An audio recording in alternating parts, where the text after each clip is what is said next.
Welcome back to A Shot of Weeb. I almost forgot the name of the show. This is episode 12.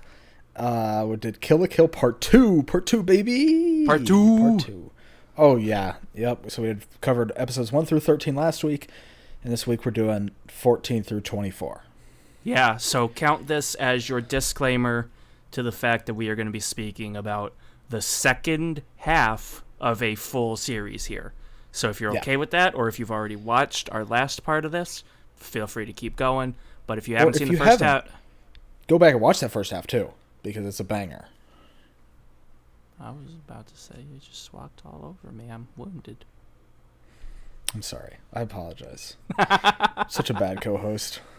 So let me flip through my too many pages of notes and find where we left off. Before we get into that, speaking of co-hosts, I'm the Seaweed Ambassador. and as always, I'm joined by the epic Wob. That is me, and thank you for bringing that up, because we should make that a trend where we just like randomly introduce ourselves like 40 minutes into the episode or something. Just like coming back from the half break. Oh, hey guys, so I'm the Seaweed Ambassador. Yeah, we forgot to mention this. Yeah. All right, and one final thing. Before we get into the meat of this episode, let's take our shot, or for you, your swig. Or not a shot, yeah, because I'm on the... Ow, that hurts. Maybe you should have opened it beforehand. No, I forgot that I needed to put like a cloth on it, because it's a twist cap, but it's a pointy twist cap. Most glass bottles are. And my soft, fat fingers do not like pain. All right, you ready for this? Cheers, dude. Hey, cheers. It goes down smooth every time. It tastes like tea. Funny that. Man, it's crazy how you're drinking a curved tea. Because we're not gonna say the brand name because we're not sponsored, but sponsor us. We have said literally every brand name so far. Hold on, we're not sponsored. Let me get this like perfectly in frame. You guys, we're not sponsored. No sponsorship here. Oh man, sometimes I feel bad for our Anchor viewers because we rely like way too much on visual gags now that we have webcam, and then our Anchor viewers are just kind of like sitting there like, what are they on about? Yeah. That's a very smooth transition. If you want to watch the video, just go to YouTube. There's a link in the Anchor description or any other podcast thing to our channel. You can go watch all of it. We got like half of them on video. Yeah, we've been doing video for about half the run so far. And nice. You know what? If YouTube is inconvenient for you and you want to listen to us on your daily quarantine walk, find us on any audio platform. Yeah. Yep. Literally all. I think it's basically on everything now. It's on all the big ones. Yeah, everything that like matters. Everything I've heard of, which is like 3 items. Okay, you're on the clock now. Summarize the last 13 episodes in less than a minute. Go. Last 13 episodes. So, Ryoko gets that's not even her name, is it? It's Ryuko. Starting off strong. Ryuko gets she challenges Satsuki at the school. He's like, "You kill my dad," and then they fight, and she gets completely blown out. Then she goes to her burned down house. Gets the what's he called? Shirt. Yeah, the sailor food, the Saifu, Senketsu. Senketsu. Gets Senketsu, and she gets like superpowers. Now she's like all Super Saiyan, and she goes fights again, is able to win, beat like the boxing guy, and then Mako like is like, hey, you can come live with us. It'll be really cute if you live with us. And so then it goes to her house and eats the minced croquettes with mystery items. Mm-hmm. Something very like important. That's a very important. Actually, it kind of is. Surprisingly, they give you superpowers.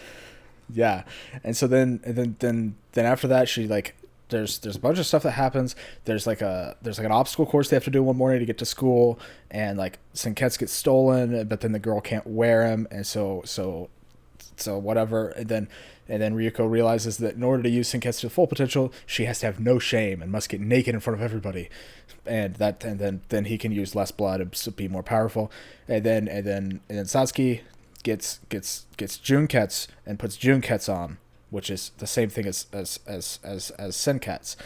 But different colors. But different colors is blue and white, whereas Senketsu is black and red. Is it white and gold, or is it blue and whatever the other color was? I tried. Sorry, keep going. Black. Blue and black. Anyways. Dated references, go. It's so dated. And then after that, then there's she battles the sword guy, the Genji, and they battle. She beats him because he's like, oh, I can see everywhere, and she's like, well, I'll just block your vision then, and then he loses, and so then he sews his eyes shut, and comes back with Mark II. It's 20 seconds. Cooler. 20 seconds. And then they're all the rest of the four student council members are on pillars, and they have to fight her. And then the weird girl comes out. Yeah, the pillar men come out, and then the invincible like the girl that doesn't make any sense that wears pink and like has pigtails comes out, and she like beats Genji, and then she beats Ryuko, and then there's the newspaper boy, and the newspaper boy convinces Ryuko to put on the suit and gets Mako to help him out, and then the newspaper boy turns out, oh no, he's the weird pink girl that's invincible, and then Mako is enlisted to help with the with getting all the supplies for the raid, and that's where we're at. That was almost as smooth as the vodka I'm drinking tonight. I know. My brain. My brain whenever I forget the punchline that I planned.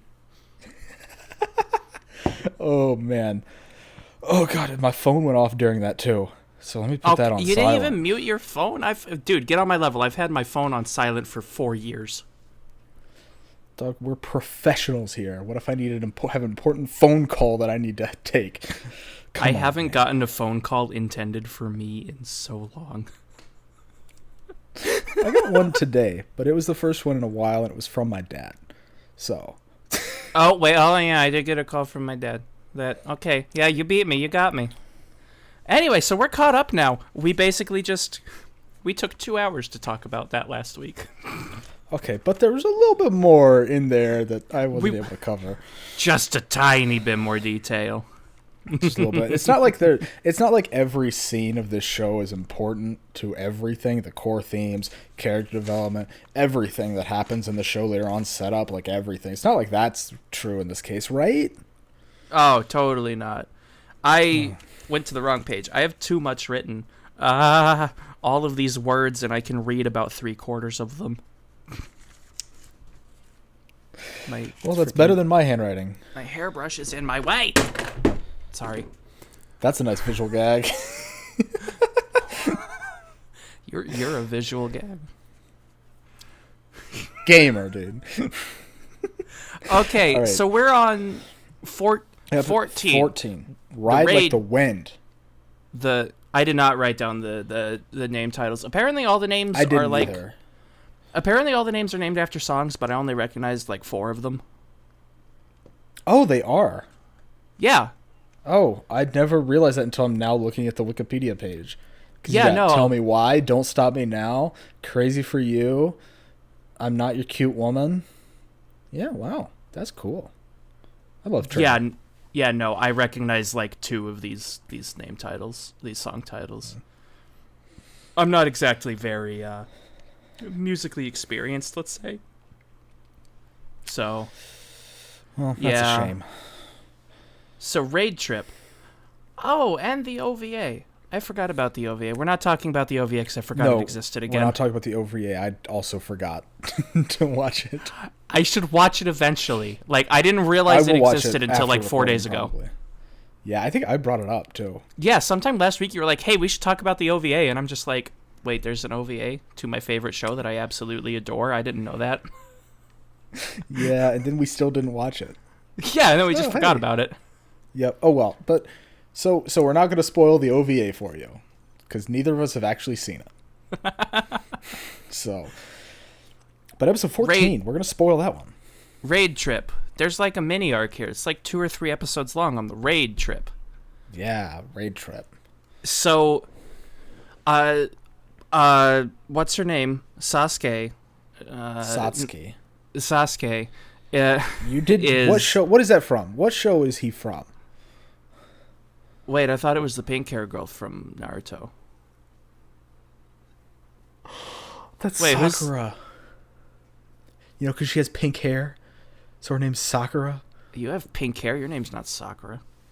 Well, maybe it will be. Sasuke's the edgy boy. I thought he was edgelord. Sasuke is edgelord. You mean that's not his legal name? We're not talking about Naruto. I might eventually watch an episode. I have watched one episode of Naruto. It played at the ramen shop I go to. Oh yeah, I know. Yeah, they've also played like Bleach and Dragon Ball and stuff. Oh, I've seen Yu-Gi-Oh on there a few times as well. It's kind of wild. Yeah, I had to watch an episode of Fairy Tail when I went there once. It was awful. Pain. All you 14-year-olds who like Fairy Tail, come at me. I don't care. Oh, dang. Dude, start a Twitter war. Oh, man. But let's actually talk about episode 14. Yeah, we're going to talk about the raid trip, dang it. So, Hanoji Academy is going to go experience the cultures of other regions by, like, fighting them. Well, and by taking them over. Yeah, and they go to three different regions. I don't remember what they're called, but there's like there's Kyoto and Osaka and Kobe. Kobe is the meat one Kobe meat. Kobe beef. Yeah, there's the meat town, the money town, and which is Osaka, and the spirit town, which is Kyoto. I'm disappointed Kyoto didn't get more stuff because I really, really liked the theme of the Kyoto stuff. This is out of order. I'm going to talk about Kyoto. They like split up all the clubs into like different bits. So they have like the disciplinary group go to one town. They go the athletic clubs to one town and the non-athletic to one town. Yep. The non-athletic are the ones that go to Kyoto. And when they get there, they walk into the main academy of Kyoto because they're also run by schools, naturally. Oh, of course, yeah. That's how society works. There's like this turtle-looking man. Freaking master. Oh yeah. So there's master of disguise turtle man. Well, there's like the four spirits. You got the turtle guy. I don't remember the other three though. I mean, I could name the four spirits from World of Warcraft, but that would not help. No, I think there was a dragon. There's like a dragon, a turtle, a tiger, and a something. I think it was a bird. Like a Birds crane. aren't real, please. I watched Birdpocalypse. Birdemic? Is that the movie? Yeah, Birdemic, yeah. I know my bad movies. Yeah, better than me.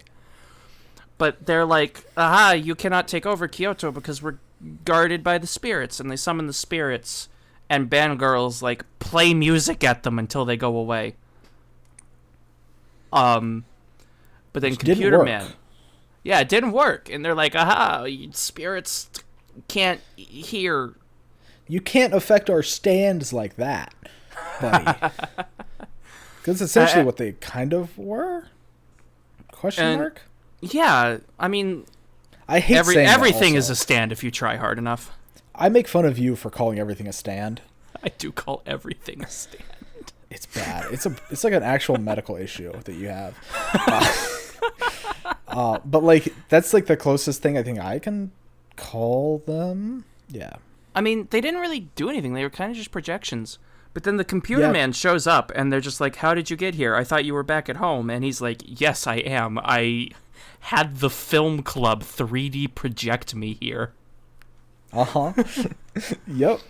And they're just there with like a real camera. Yeah, like not a 20s, not like real, but like a 20s film reel. Yeah, film reel. Yeah. So like it doesn't make any sense, which is great. It fits with the theme of the show. Hey, but it works apparently, I guess. Yes, it does, because he's the hacker man. And this has one of my favorite lines. He's like, the spirits aren't real. They're just... I don't remember exactly how he describes it, but I have the phrase written down, non-Euclidean geometry, which is way too big brain for me, but it's also really, really cool. Do you know what that's about? No, I don't. So, like, there's videos on it. I don't know if it's actually called non-Euclidean geometry, but I think it is. I'm pretty sure it is. It's something that people are, like, using in, like, VR and stuff, where basically, since it's a virtual format, you can make things that don't make sense in space, like MC Escher stuff, Escher's Stairs. That painting, that's non-Euclidean, I'm pretty sure. Okay. Oh, okay. And so he's just like, oh, the pictures are just non-Euclidean, so he Euclideanizes the air or something, I guess. And the spirits go away, and Bandgirl's like, you took my job, this isn't cool. Yeah. And then he's like, well, I'm done. And then just kind of pieces out. They shut off the camera. Yeah. Tech support is... Yeah. I was about to say he's my favorite of the four, but he's not. He's so good. Well, all of them. But they're all so good. Yeah. Yeah. Literally all of them. Except Genji. He's dumb. God, you're such an idiot. Genji's so cool. He is the least interesting of the Elite Four, in my opinion. Genji has the coolest design out of all four of them, and he's the reason I wanted to play Overwatch. Oh! I found my notes. I found the correct set of notes. He doesn't say non-Euclidean geometry. He says non-Euclidean art. He has the math club and the art club. That's right, because they fire paint brushes. Yes, to make non-Euclidean art. And it cancels them out? Something like that. It's amazing. Whatever. Like, it is. All of the attacks in this show are based around clubs, and my favorite ones are when they combine clubs. Like, how are you going to combine the math club and the art club? I was in the math club because I'm a freaking nerd. And, like, I don't know how you'd combine that with with the art club, but they did it. They did it. They very much did. Oh, I love this show. Man. And then Band Girl just kind of takes them all out pretty easily. Plays some music and they're gone. She hits the doot button. Basically. Wait. What does she... Wait, no, I lied. I also have a note that says tech support is a true gamer, and I don't know what that means. I'm very curious what was in my mind when I wrote that last week. Did he say slurs? I don't think he did. I don't know what I don't that know was why about. you would have written that. I don't know what this was about. I really don't. This is what happens when you watch a show a week prior. Yeah, this is confusing. But that's like the only thing we get about the Kyoto trip. Like, all of the rest of the focus is on kind of Kobe, but mostly Osaka. Like 90% of the raid trip happens Osaka's in Osaka. the big one. Yeah. That's where Kobe has a Money little Man bit is. more. Yeah, Kobe's kind of cool. I thought it was pretty cool because Gamagori just... I mean, he really does just defeat them with facts and logic. Oh no. Well, no, but he's the conservative hero we've needed. I hated myself saying that. I just want you to know that was the worst thing I've ever said. Yeah, no. He doesn't even use facts and logic. He just throws books at him. He throws books. But like, they're the handbook. The student handbook. It's the school's rule books because Hanoji's rules are as tough as steel or something. Yeah, they're ironclad rules that you can never break. But I think wait. We forgot a very important detail. Is it the very important detail I was about to bring up? I don't know. I'm not sure. But when at the end of episode 13, when Ryuko gets defeated, okay. Senketsu gets cut up into a bunch of different pieces. Oh yeah, this and is kind Satsuki of has all of the pieces, like placed or like stitched into the Goku uniforms. Yeah, so they're they're extra powered up. They're not like, I mean, I guess they're supposed to be like 2-star or maybe 3-star level, but like they're not like ranked like that. It's like a supercharged 1-star, so probably like a little under a 2. Yeah, probably. But also all the 3-stars and 2-stars have these as well. So they're all like supercharged and... Well, the 3-stars didn't have them. Oh, that's right. The 3-stars... Yeah, that's right. They just got their Mark them. II. They got their Mark II suits, though. Yeah, this is when we get the... or Mark III suits. For Genji. Yeah, because Genji gets like 1 suit ahead of everybody else. Because by the end of the show, they're down like 3 or 4 suits per person. Yeah. I'm not going to bother talking about all of the iterations except for the last one, because the last one is like really cool, but that's not till like 2 episodes from the end. Yeah, that's very late on. But okay, so that's how they're able to win in Kobe though, is because Kobe has tanks. Okay, there's 2 things I need to bring up, and we're getting ahead of both of them. The reason Senketsu isn't dead, and this wasn't shown at the end of 13, we didn't find this out to the beginning of 14, is that Ryuko had like tightly held the scarf of Senketsu in her hand, so like the rest of the suit was torn up and distributed, but she still had the scarf, and so she just like wears it around her neck, and it's like super cool looking. Yeah, it's very. I do believe it's probably a Kamen Rider reference. Because especially the reason I say that too, not just because she's wearing a scarf, that could be anything, right? But her first appearance with that scarf, she shows up on a bike. Yeah, on a motorbike with like a football jacket. Yeah, and the motorbike is kind of Kamen Rider's thing. That's why it's Kamen Rider. But like the way she's wearing the scarf also is exactly like how the first Kamen Rider and the second wear their scarf. I'm gonna ask an astoundingly stupid question here. What is Kamen Rider? Because I thought that was the character from One Punch Man. No, that's Moomin Rider, who is based on Kamen Rider, but just without any abilities. Kamen Rider is a tokusatsu show. Okay. It's one of the big 3. I would call it in the big 3 with Super Sentai and Ultraman. So you got Ultraman, Super Sentai, and Kamen Rider. You know, that big genre that I never watched because it's not my cup of tea. Yeah, because you're a loser. Yeah. Kobe has one of my favorite like jokes is they're like, Hanoji can't overcome Kobe. We have help. We brought in the Americans. Not just any Americans. The American football team or football club. Yeah, all of the Americans are just football players. They're big, beefy men in football like gear. And it doesn't work. The books still destroy the football men, and they're like, aha, we've improved the Americans. They take the American football players, put them in their football armor, and then put beef on them. Literal slabs, like literal steaks. Yep, of Kobe beef, the highest quality beef you can eat. It's not the highest quality, but it's very high quality. And it's the pride of Kobe, Japan. But that is their insurmountable weapon, is American football players with steak on there. Are they led by Lady Gaga, that freaking meat suit she had? Like, I feel like that would... No, come on. Please, it's canon in my head. That's literally a headcanon. That is what I just said. I don't care. They have meat suits. They have meat suits. She has a meat suit. That needs to be a thing. I think I just broke you. No. You look dead inside. Okay, moving on. They do actually win a little bit. Like, they're able to beat some of the rule books because they have the beef on them. Because the beef is able to the rule books just kind of stick in them and then slide off because of the fat content in Kobe beef, which makes it so tender. And but then there is one more insurmountable weapon that you didn't mention, which is the tank. That's also covered in beef. Beef tanks.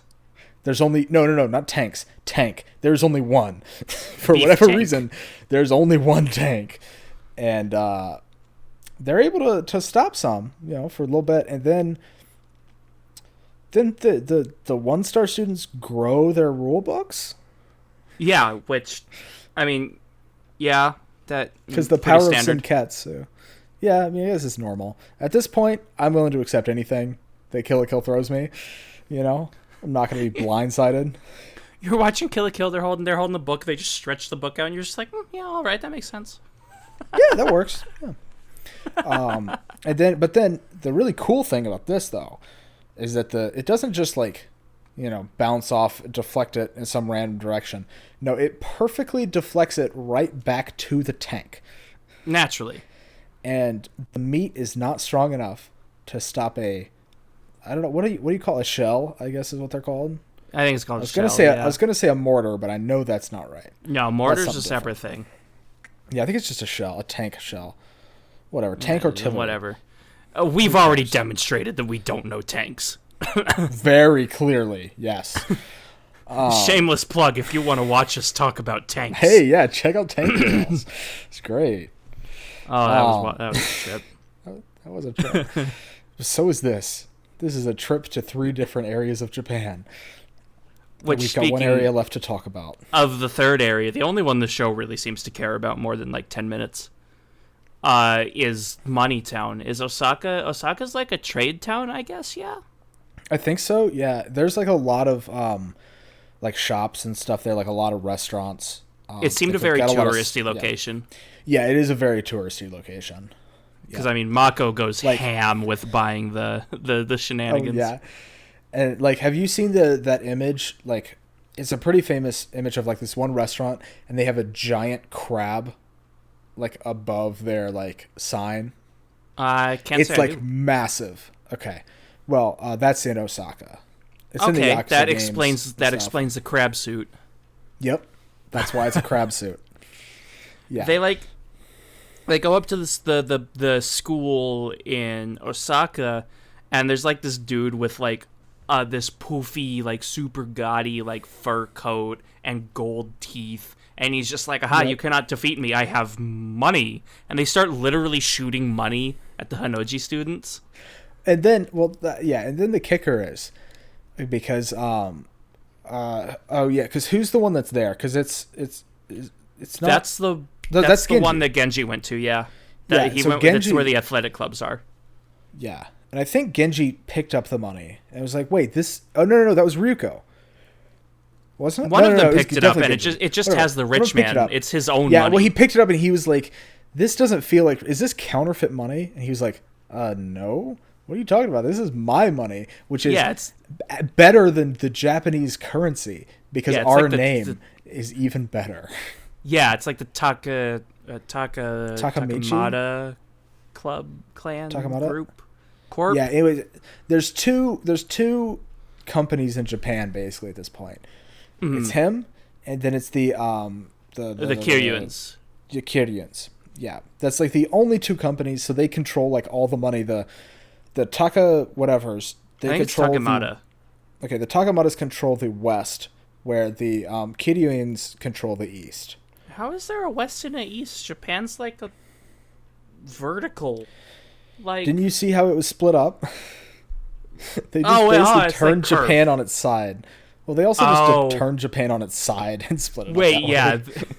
They do have like this sideways Japan map that they use. That makes sense. Yeah. That tracks. It does make sense. Yeah, that's east and west. Nothing exists. North and south. Nothing exists outside of Japan except for when they need American football players. Yep.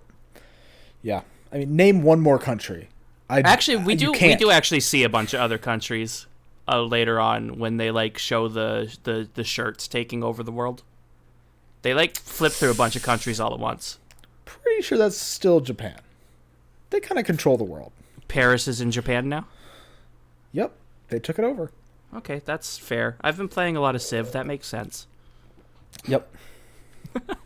I think I actually wrote this down. Because I've been playing a lot of Civ, like, the whole plot is just, like, our brand of shirts is being worn by the entire world. And I'm like, cool, you went for a culture victory. I'm proud of you. You got T-shirts and you got blue jeans and pop music, and you took over the world with it. Yeah, I heart Nippon. And no one wearing the shirt knows what it means. They're just wearing it. Yeah, exactly. They just get tattoos of it, and they have no idea what it means, but it looks cool, so that's all that matters. What's it called? A mall ninja? Those the freaking the flavor of neckbeard that goes and buys like katanas and stuff. I'm not allowed to riff on that. We had katanas at home. I also have a katana, so we're fine. I can go get it, but that would be against TOS, I think. Wait, would it? Oh, I don't know. Showing a weapon on screen? I think so. I don't know. I'm not a lawyer. Yeah, clearly. But they're shooting the money, which is fake money, but they control it, and so it's like worth more than gold. And then once they've beaten all the students, or like once Hanoji Academy has beaten all the students, then the housewives come out. You don't mess with housewives, bro. You don't. Every person in this city likes money so much And so he just rains money. Controls the world. Yeah. So he literally buys all of the people in town as militia and gives them money guns. Yep. But right before that, there is something that happens before that, which you mentioned earlier with Mako.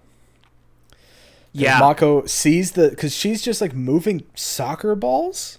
Yeah, she got in trouble recently, so she was like punished by putting her in the support convoy of the raid trip. Yeah. I'm just still not sure why they were moving soccer balls. I guess because it was the athletic clubs. Yeah, because the athletic club had what? I think they were using ping pong and sumo, I think, to take over. Yeah, that was the big ones. Yep. And so she's doing that. Then she sees, I believe it's a takoyaki place, which are octopus balls, and they're delicious. What's those things? Okay, I've never tried one. I want to. They're really good. I love octopus. Oh man, it's so good. Anyways, I've had dried squid. That's good. Oh, very nice. Yeah, dried squid's good too. And so she's like, no, I want this. And then so she stops doing whatever she's doing. And she's like, but I don't have any money. It's Mako time, by the way. And so she's doing all her weird stuff. She's like, I don't have any money. No, where am I going to get money? And then she sees the guy shooting money at a person, literally killing a kid. And then she's like, there's money. He's shooting money. And then instead of just beating him up and taking it, which she easily could have done, she goes up to him, grabs him by the collar, and says, "Give me and shoot me with the money. Do it now." And the kid's like terrified because he's like, "You want me to shoot you?" Like so anyway, I started blasting. He does do that, but then Mako, with the fast hands, the fastest hands in the West or the East. I guess they're in the West now, technically. She catches every single bill and just says, "Thank you," and then runs off to go get food. And then she sees that there's a festival being held. She finds a whole freaking market road. Oh, yeah. Oh, so she's running down, getting as much food as she can. Oh, it's great. She has like a Santa bag freaking rucksack bigger than her that she's filled up with collectibles and food to bring back to her family. And to eat. Oh, definitely to eat. Well, she's currently eating as she's walking through the town. Naturally, that's what you got to do. Oh, yeah. And so she's doing all that, and it just kind of... It's all set up. I swear, Mako's character is insane. I mean, not like anybody else isn't. Oh, God. But her specifically. Her specifically is ridiculous, and I love the character arc she has.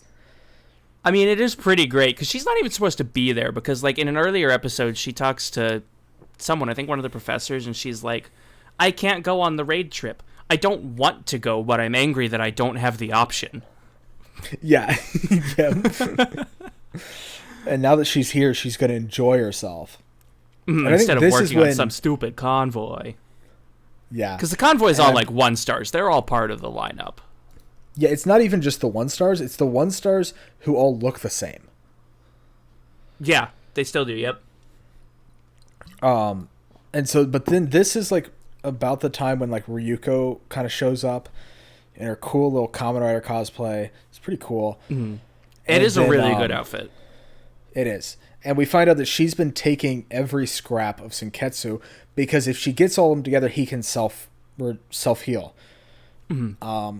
And so she does all that, and then she meets Mako, and she's just like, "Hey, Mako, I see you're enjoying yourself on the trip." And Mako's just like, "Oh, you know it." And so they're having a grand old time. And if I remember correctly, she's just kind of like, all right, well, I'm off to go fight. And Mako's like, cool, I'm going with you. And she says, no, you're not. And she says, yeah, I am. Yeah. She does a Mako time, I believe. Does she have? Is there a Mako time in this? There is a Mako time in this episode. You're correct. And then we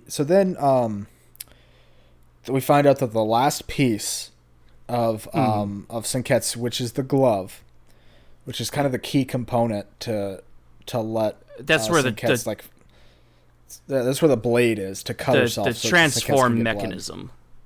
Blood. Yeah, is with Satsuki. Satsuki is wearing it. with Junket's. Because Junket's transformation is like on the arm, like up here. Oh, I thought it was on her thigh. Maybe it is on her arm. I'm pretty sure it's on her arm. It might be on the thigh. It's one of the two. They're basically the same. We'll research on the break. No, I won't. Yeah, I'm not going to either. But then they get into a big fight, and Ryuko is like transform, and Senket's like no, dude, don't do that.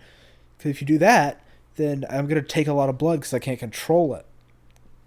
Mm-hmm. Because I need all pieces of me to be capable. That's not the right word. Whatever. It's close enough. We get the point.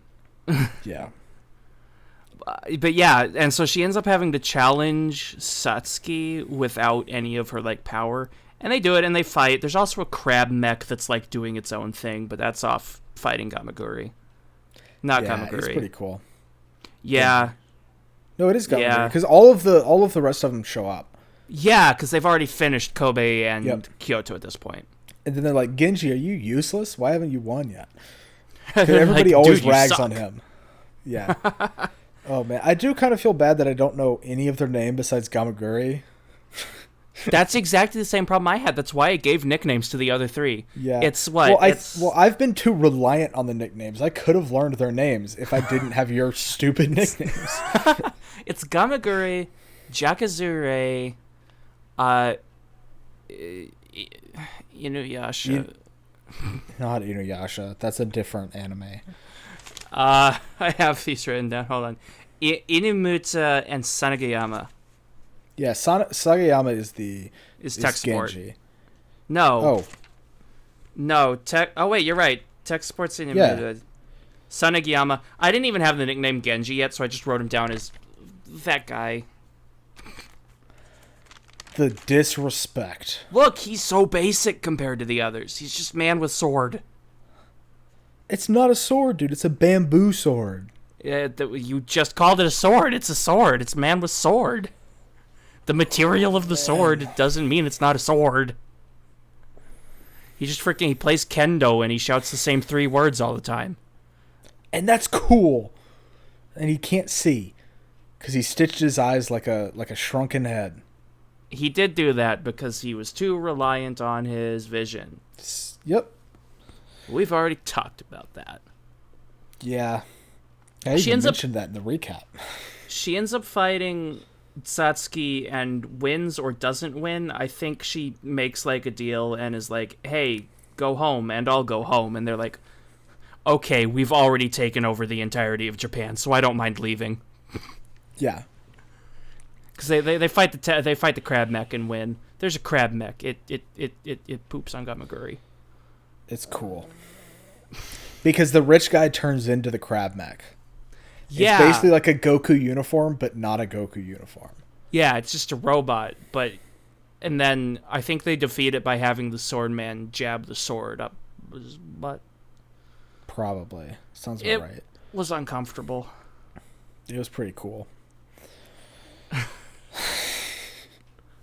So they all leave, and this is where I wanted to cut off last episode. I want to include the raid trip in last episode because after this is like they announce the Culture and Arts Festival, which is like the next big step, and this is also the episode after this is when the intro song changes. This is the second half of the show officially.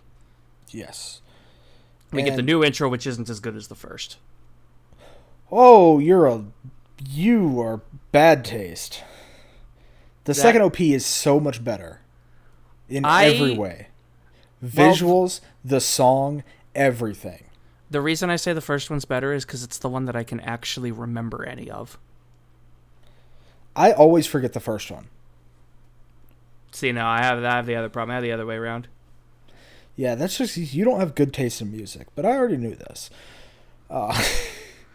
You are so aggressive about my likes in music. I don't understand why you like this. Well, I mean, when you're wrong... I don't know what else I'm supposed to do. Except that I'm not. Anyway. Okay, well, actually, what we're going to do, I'll put this in the YouTube upload, okay? There's going to be a poll. Which OP is your favorite? let us know, because I want to know that the second OP is the best. I think you could still do those. If not, I'll make a straw poll. I have no clue how that works. But yeah, put that on Twitter or something. Follow our Twitters. I use mine sometimes. Yeah, follow our Twitters. I will make a poll on Twitter and in the YouTube video somehow. I'll share it. But anyway, this is when we shift to the second half. And this is also, this is the second half because it starts off and they're like, this is the recap episode of Kill la Kill. At which point, orchestral music plays. It's one of the famous ones. I don't remember which one. Is it like William Tell or something? I don't remember. Okay. William Tell, was he in? Doesn't sound right, but okay. Pardon? Was that a music guy? Is that a music guy? That's the name of the song. Oh. Look, I don't listen to classical music. William Tell is the song that Jakazura plays in the Pillar Men fight. Well, she also plays the Beethoven or Bach or whatever. Symphony. She does both. Beethoven's Fifth Symphony, because she goes do do do do. Yeah, she does both. She starts off with William Tell, I'm pretty sure. Either way, Senketsu summarizes the entire plot in 2 minutes. He just blazes through it, and he's like, "This is Kill la Kill. The show is fast, and the summary is faster." Which is exactly what we did at the beginning of this episode. Yeah. Actually, completely unplanned. Also, you weren't as good at it as Senketsu, though. You're fired. I never claimed to be. I'm not. Look, I am only human. That's fair. You're not a sentient shirt. That would probably give you an edge here. Uniform. Okay, but I think since we're at the midway point of the show, I think it's time for a break. Okay, and then we'll actually kick it into gear for the second half because we're running a little slow again. But then again, when are we not? Yeah. Well, hey, just like last week, right? we'll talk for an hour and a half, less second half probably. No. Oh, I hope not. Not this time. No. So all right, so we'll see you guys in a little bit. We'll be right back in the speed of an edit. Welcome back, everybody, to the second half of the second half of our discussion of Kill la Kill. It is time for once again for us to do the crack open a cold one with the boys. The English frickin' language that I promise I know how to speak. I'm suffering right now. Oh boy. Hit harder. Why did that hit harder? A sane person would redo that take because I just stumbled on the same 3 words for an hour. I'm not taking another shot.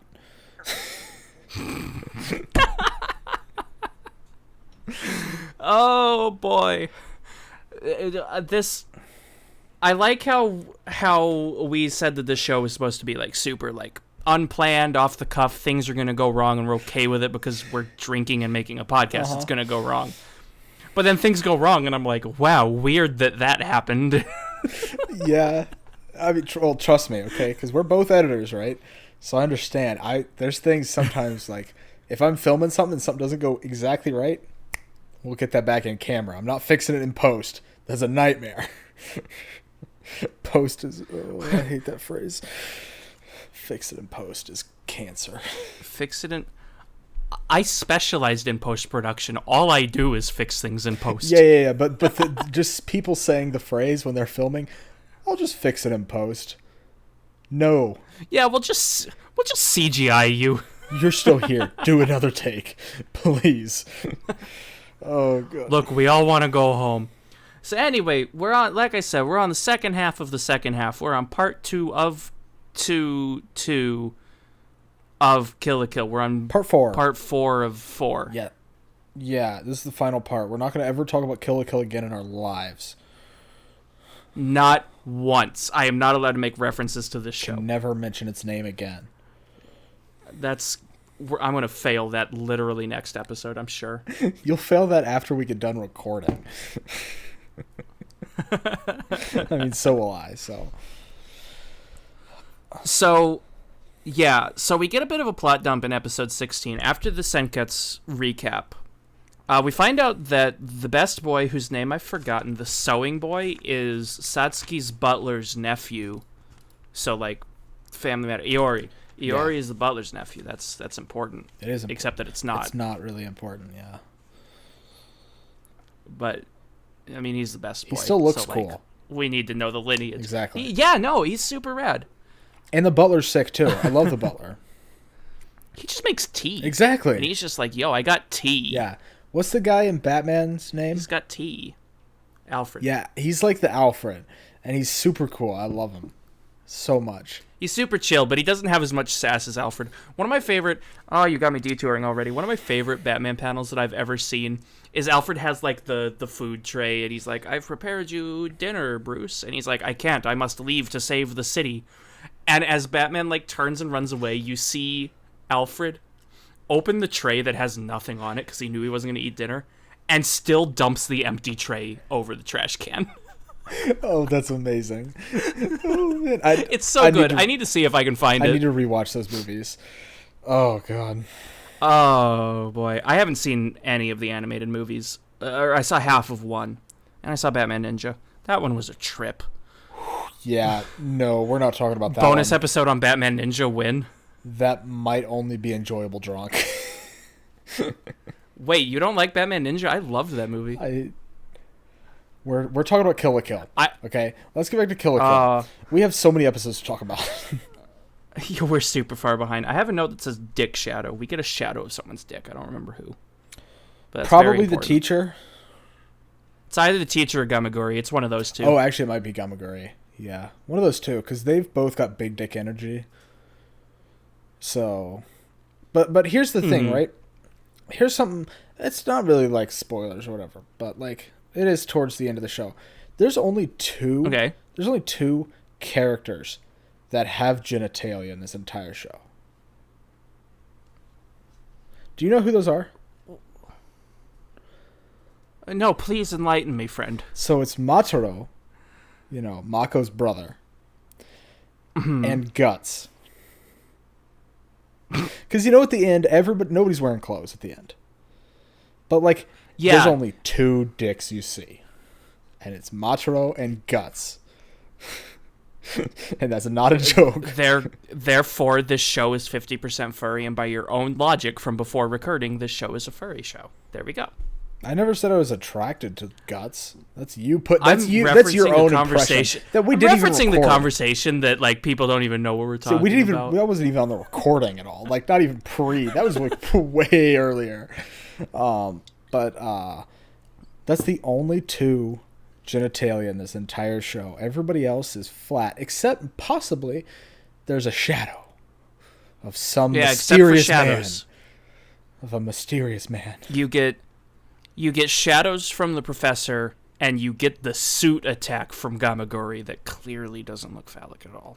Totally. It's definitely not, no. Okay. No, shame on you for thinking that. So while we're on this topic, though, that I brought up. Oh, dear. There's something you said last episode that I wanted to bring up. Okay. Because we were talking about how the show censors things. Right? Yes. And you brought up the whole beams of light. And how this showed... Yeah, which they only used like twice. Yeah, but you said later on in the show it was more of a problem. But... Yeah, it's only... Again, it's not that... It's only used on one character, which is Mikisugi. Which has been, throughout the entire show, he glows purple from his nipples and his dick. Well... I thought they used the same effect, not the purple effect. I thought they used the beam of lights on Mako's mom. I thought. No, they don't use the beam of lights on her. There's a smoke thing that happens where like it happens on Satsuki, Mako's mom, like all the girls and the guys. It like covers everything perfectly, but then also it doesn't because like there's one shot of Mako in it and it like completely misses both of her tits and there's no nipple. Yeah, no, that's the thing I mentioned like last episode is that everyone is like Barbie doll style. And that's why I said the only two characters that have genitalia is Guts and Mako's brother. Yeah, because that was like used to delineate like a plot point. Because I'm just gonna skip ahead. We can double back to like little comments that we might have. The culture and space festival or Culture and Sports Festival. It turns out it's like this huge plot to get like everybody in the city, because they invite everybody to the city. They're like, if you're a family member of a student, we'll give you a suit. You come here, we'll give you food and enjoy the festival. Yeah. But plot twist, the suits are all the evil suits. But while they're in the stands, Mako's brother is like, yeah, they gave me a fancy suit. I sold it like 10 seconds later and then just painted a suit on. Yeah. Uh-huh. And that becomes like a plot point because the suits start abducting everybody. Well, the brother's not wearing the suit. Yep. And he's just wearing paint. And then I think, does he get water splashed on him, or is it just like sweat? Something washes it off, or like most of it off. Yeah, it starts to wash off like after the attack, but like it's only mentioned like directly because his mom calls him out on it. Yeah. And he's like, dude, that's paint. What are you doing? Yeah. Yep. Because he does anything to make a buck. Absolutely, man. Like legitimately or not. That's how you got to do when. You mean you weren't a petty thief when you were 11? I was not. I will not. I will not be bringing up anything that could incriminate me on this podcast. But no, I was not. Oh, that's very concerning. I was not a petty thief. Yeah, so that's like a pretty big plot point because everybody else gets like cocooned by their suits. Yeah. Whereas he's the only one who doesn't. Mm-hmm. He's like freaking out, like, what's going on, guys? Even Guts got cocooned. Because Guts had a little. Yeah, because they gave the dog a suit. Yeah, it was great. little, freaking. What kind of dog is he? It's the dog with the smoosh face. Pug. Pug.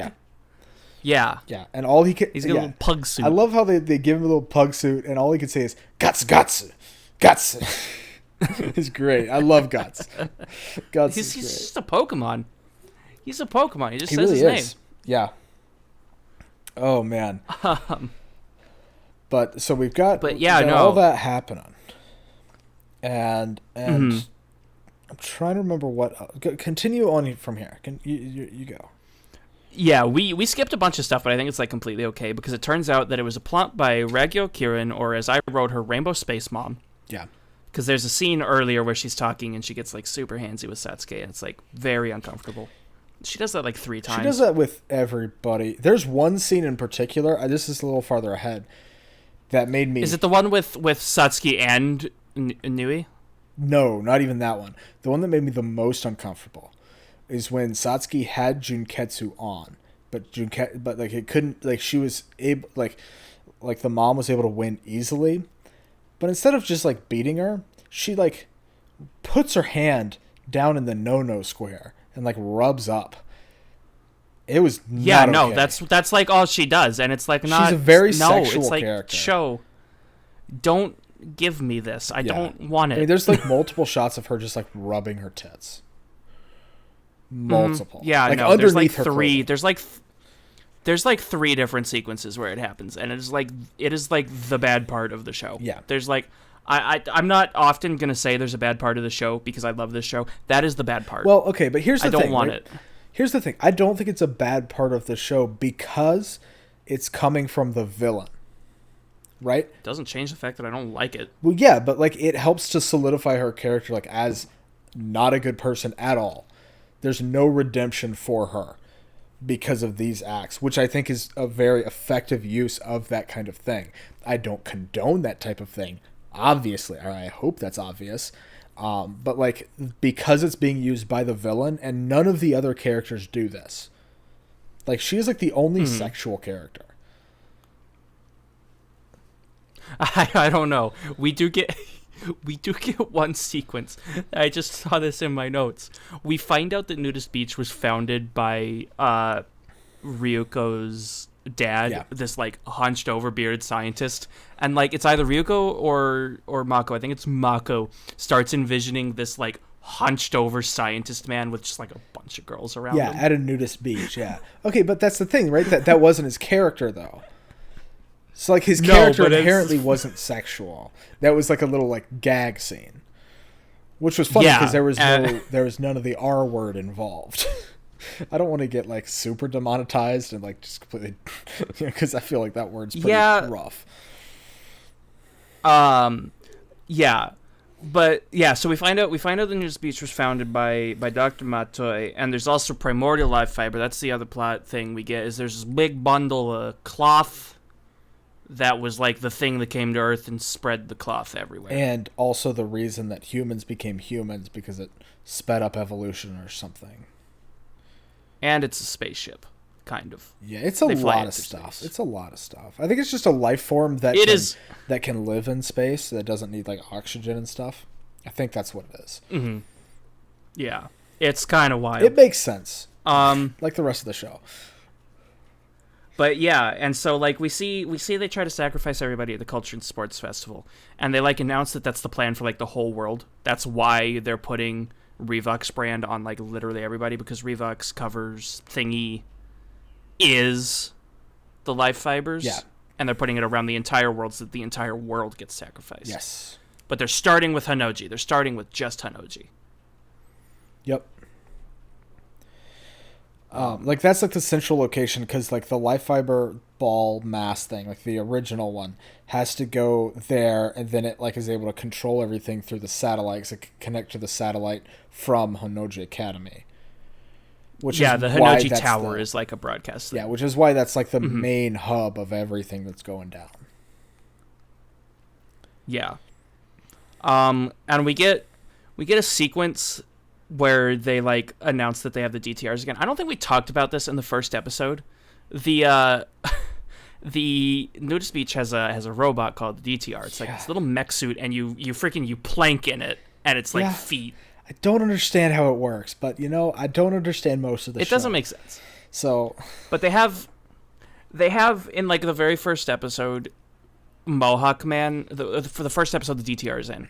The Mohawk Man is like, we mass produce these Datenbori Robo, I think is what it's called. Yeah, I think so. And the teacher's just like, no, look at me, DTR. Yeah, Mikisugi. He's like, yeah, he's like, no, DTR. It's called the DTR. And they say it again. He's like, no. Yeah, that's what I said, the Datenbori Robo. No, the DTR. It's called the DTR. He doesn't even have extra lines. He just like very dramatically DTR. Yeah, that's right. That's all he says. And then we find out that comes back that the Mohawk guy's like, yeah, he really hates the name. Mm-hmm. But it's a recurring gag. because it comes back right here. I forgot about something I needed to mention real fast. Okay. Satsuki stabs her mom. They like rebel. Oh, that's right. Yeah. So, Hanoji is rebelling against Ragyo. And the whole time they've been on the same side as Ryuko, but they've been faking it so that they could gain more power from the mom, basically. Mm-hmm. Yeah, they're like using the mom's power against her. But then, so that's where it comes back, is we get a sequence with the Elite Four, Mako, Ryuko, and the Professor and Mohawk Man. Yeah. And tech support is like, we've got our Goku uniforms, we've got the Shattered Remains of the Blade, which turn into these two blades, we've got all of Ryuko's kit, and then we have the Datenbori Robos. DTR. Yeah. And then he continues talking, and then like somehow he overtakes the computer, and it just gets it to say DTR on the screen. He says, DTR, do you understand? And because I think he has another one where he holds up like a little whiteboard that he's written DTR on. Oh yeah, because he hates the name. It's such a good gag because they don't overuse it. It's such a stupid gag, but it's so good. Yeah, it's only twice, and it's so dumb. It's a couple times. I think it's like 4 or 5 times. But like even that, like it's still like not anything. Like for the whole show, like that's not bad at all, and it's a funny gag too. Yeah. It's man. It's just like going from this point. But going from this point, News Beach and Hanoji are on like the same side. It's everybody versus Ragyo and like Ragyo's goons. But she doesn't even use the goons. It's just Ragyo. It's just her. Yeah. It's just Space Mom. Yeah. And Newey's with her. Yes, that's true. Newey is a very important character. And the suit girl. There's a girl in like a business suit. Yes, that's right. That's right, there is. Yeah. Which freaking sleek design. Oh yeah. Yeah. A very good suit. design. With the cool sunglasses. Mm-hmm. Yeah. But like in response, Raguel sends everything crazy, and those suits they absorb a person and then become like this Hulk suit. Not even a person wearing a suit, just like a suit that is using a human as like a battery. Yeah, because basically we find out that the clothes feed off of human energy. So like humans are like a food source to the clothing or to the cloth. But they needed the humans to be developed enough, which is why they waited for the whole evolution thing. Yeah, exactly. Mm-hmm. Exactly. And then we get there's like this hard cut to like a little bit later for the next episode, and it's Jakizure, and I don't want to sound creepy saying this, but it's Jakizure with like just the nudist beach band. Yeah, that's not creepy. And that's just describing what she's wearing. Well, no. I mean, the reason why it sounds creepy is because I thought it was really cool. Like, with the beret, I thought that outfit was, like, really interestingly designed on Jakizure, which usually has, like, all of this, like, extra flair and everything. No, it was a really cool design. But there's going to be some guy in the comments that's going to be like, nah, you just like that she's naked. Yeah, I don't care about them being naked, to be honest with you. Yeah, it's like a side thing. Yeah. But by golly, they have cool berets, dang it. Jakizure rocks that beret. Yeah, no, Jakizure, every design of Jakizure is fantastic. She's great. She's just great. She is. And I love the voice that they gave her. It's like this, like, it's not nasally, that's not the correct sentence. But, like, it has this, like, tone. I don't know what the word for that tone is, but it's really, really good. Yeah, I don't know vocal like stuff it fits. Either. It's perfect for her, though.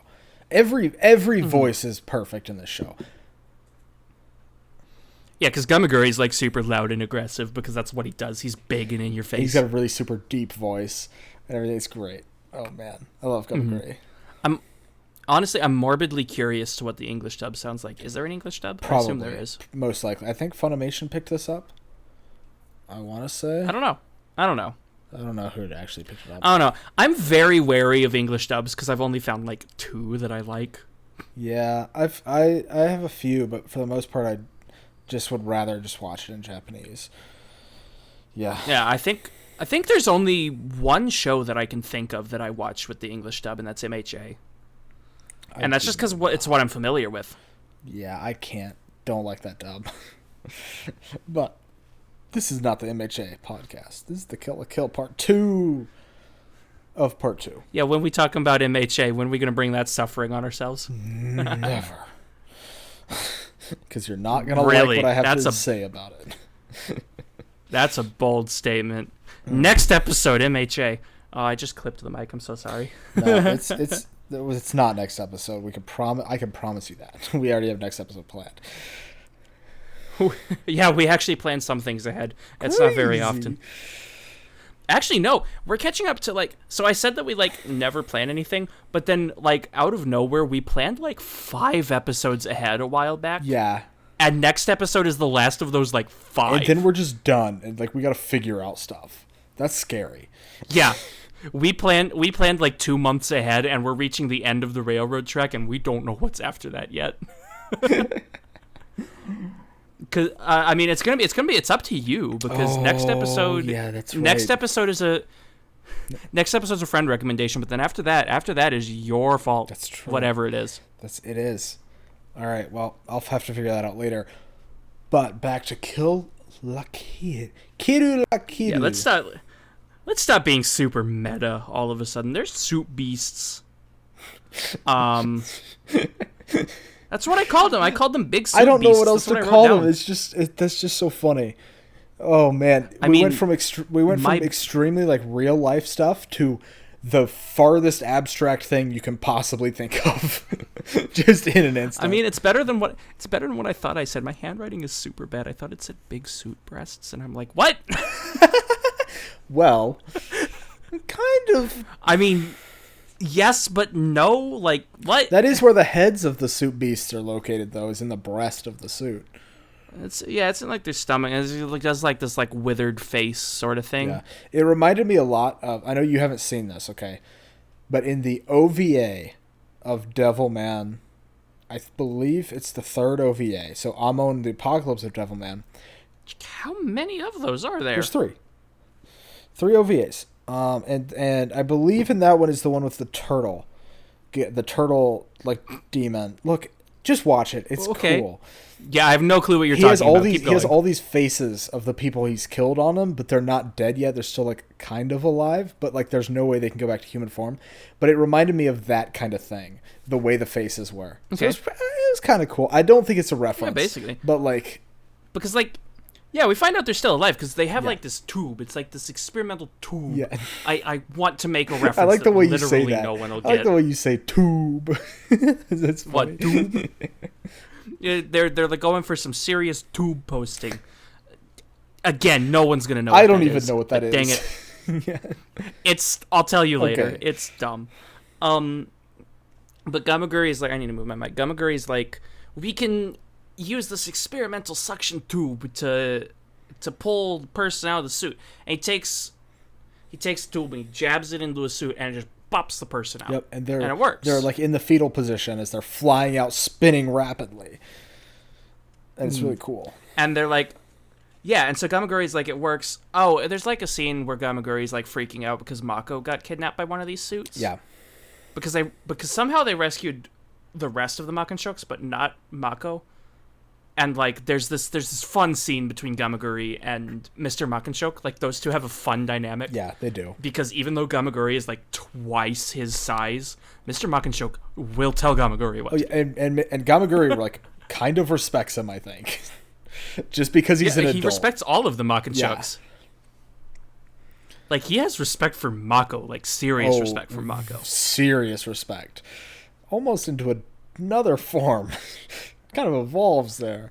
Well, I mean, he's also like super chill towards Mako's brother. He's like, "Wow, you are so determined to keep living in these tough times. I'm proud of you, child." Yeah. Or whatever. Yep. No, he respects like all of the Makenshoks. Yeah. Where was I going with this? We were talking about Mako getting sucked up by the suit beasts. By the tube. No, not yet. Well, yeah, she does get sucked up by the tube eventually. By the tube. Sorry. Yeah, because we see a suit. We see a suit that Guts is barking at, and Gamaguri is like, "That must be Mako. Get the tube." Yep. And then he goes full himbo and goes after her. Bro, okay, yeah, look, if any character is the definition of himbo, Gamaguri is one of those. You know, I'm not going to argue that. I'm not going to argue He's this a himbo. Point. I don't know. He's a himbo for sure. And it's great. I love him. Honestly.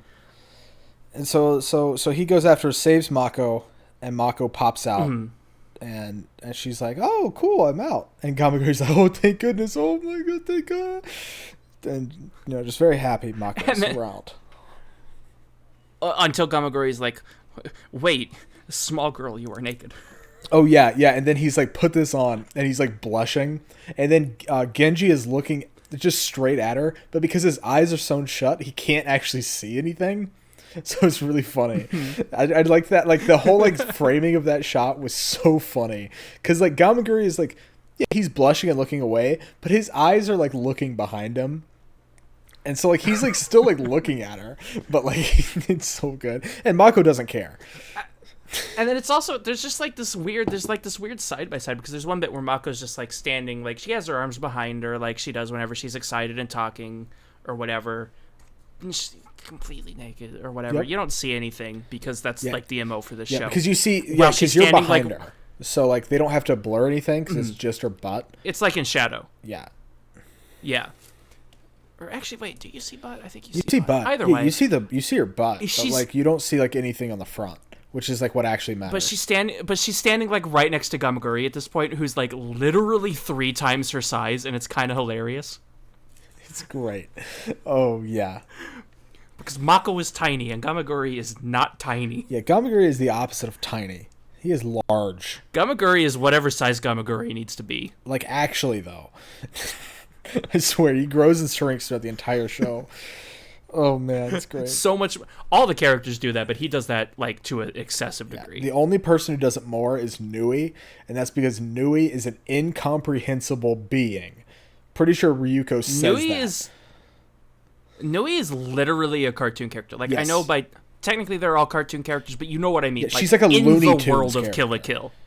She's like, she's the one who interacts with the subtitles. Yeah. Or not the subtitles, but like the captions whenever like at this location, Hanoji Academy, and she just like leans over the Hanoji Academy title. And she also, I believe, she breaks the fourth wall at one point as well, and like looks at the camera and says something. Yeah, she is. I'm pretty sure Ryuko calls her. I believe it. Pretty sure Ryuko calls her an incomprehensible being because she. I mean, that tracks. You can't like make sense of her. She is pure nonsense, which is great. Honestly. But yeah, no. And so they start like they realize they can suck people out of the suits, and so Gamaguri's like 9 tube power activate, and it's like some sort of activation phrase where like 9 and the tube and the something else, they all sound the same. So he's like roku roku roku roku roku roku roku activate or something like that. Yeah.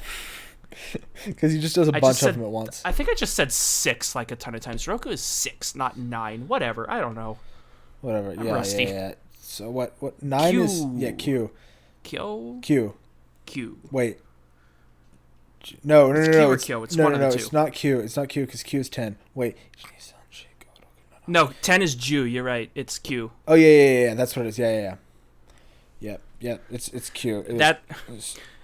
That's a sidetrack we didn't need to go down. Anyway. But basically he just goes Ju, and something else. I don't remember what the end of it is, but. Yeah, and he does like 9 tubes at once, and he's like, aha, I'm stronger than the others. Because the other Elite Four each take 1 tube, which it's hilarious seeing Jakazure try to hold the tube because she can fit in the tube. Yeah, it's great. Yeah. So she's got it like over her head, but Gamaguri's got like 9 arched over his back. Yeah, he has 3 on each arm and 3 on his back. But then they end up fighting like this behemoth suit, like out of the water. Yep. And he's like, oh no, my 9 tubes aren't even enough. And then Mako shows up with 99 of them stacked above her. But before that happens, the wardrobe falls from the sky, lands on the ship. Oh, was this after that? Yeah, that was after that, because Mako then, she gets her suit back. She gets her 2-star Goku uniform back, which is sick. The president, or the, what's it called?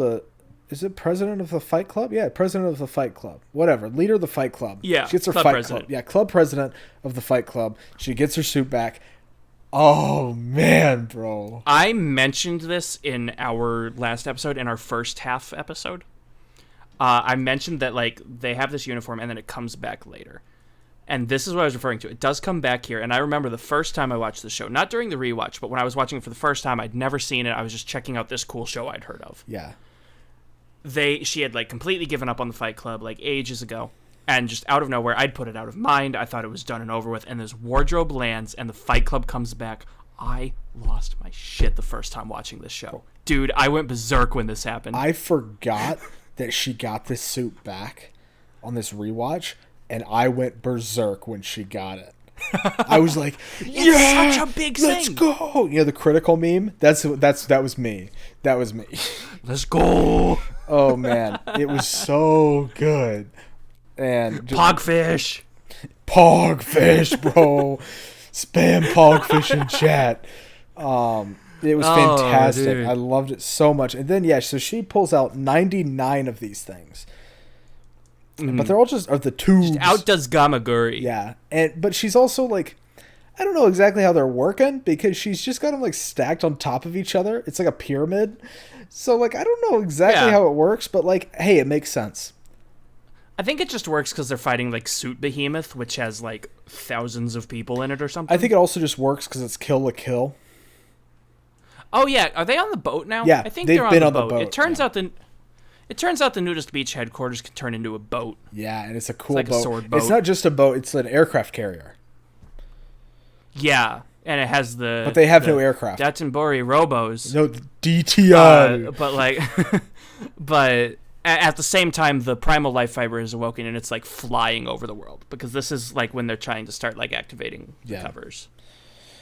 I don't even know where we are in my notes. I have so many notes, and I don't know where we left off. We've just skipped so far ahead. I'm just picking up stuff as I go, because I don't know where we are. But like, so they're on the boat. Oh, it's called the Naked Soul. That's right. It's the Naked Soul. And they built it. We see the Crabman, the Osaka rich kid, And he's like, we spent every single cent that my entire family of Osaka owns to build this ship. Because it turns out he's a Resistance member, too. Yeah. Everybody in the entire country is a Resistance member, apparently. Everyone in the show, except for Suit Assistant and Newey, everybody else is against Regio. It's just those three. Yeah.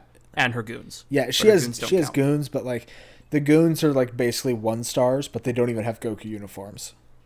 They literally don't do anything. They get sucked into the primal fiber. Yeah, I don't even think I think one of them has a name. And she only says it when, like, do you want to be part of the primal fiber? And he's like, can we? And then he gets sucked up and dies. Sacrifice me. Yeah, and then he dies. Yeah, and he goes on about, like, this pain is amazing because I get to become one with the suit. Yeah, and he, like, kind of nuts himself over the pain. It's a little weird. Dude, honestly. This show is weird, okay? It fits the theme. Yeah, you're not wrong. You're not wrong. Oh, man. There's another Mako time. Because I mentioned this last episode. If for some reason you're watching this without seeing the last half, first of all, why? Second of all, anytime Mako goes on one of her monologues, I just wrote Mako time in all caps. There's another one of those around now, and all of them are amazing. Yes, all of them are amazing. And I like, especially in the last 2 episodes, how, like, she still, like, goes up to do her little hand thing, like this, right? Yeah. But, like, sometimes there's only one time she's not able to do it, but sometimes she's, like, struggling to because she's been so damaged. And that was such a nice touch to show that, like, no, this isn't just, like, a weird thing for the animation. This is just what Mako does. Like, this is just Mako. Yeah. She's physically doing all of this stuff.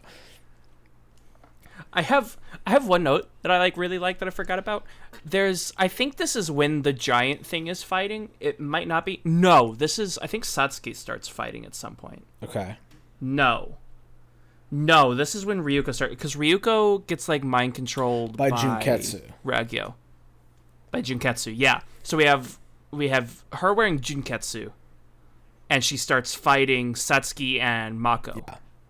And we get a new transformation sequence. We've had transformation sequence for Ryuko. We've had transformation sequence for Satsuki. We've had transformation sequence for the 3-stars. We get a transformation sequence for the Professor and Mohawk Man in the DTR. We get a sequence of them making a combined DTR. It's so cool. It lasts about 3 seconds before they get bitch slapped into the wall. Yeah, it's great. Because, like, they can't really do anything, but they finally have arms. The DTR got arms, so they have this huge DTR transformation sequence just as long as any of the other transformation sequences, and they're just like, nope.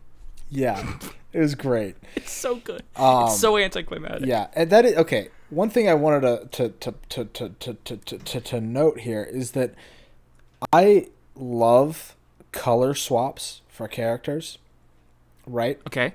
So, like, when Ryuko has Junketsu on and Satsuki has Senketsu on, like, the color swap there, it's like, I don't know. It's so weird, but it's so cool. It's, like, refreshing almost, if that makes sense. Yeah, because to be able to put up with Ryuko, Satsuki puts on Senketsu. Yeah. And, like, they can't properly combine. Yeah, it takes... And Ryuko capitalizes on this. It's basically like how Ryuko was at the beginning of the show.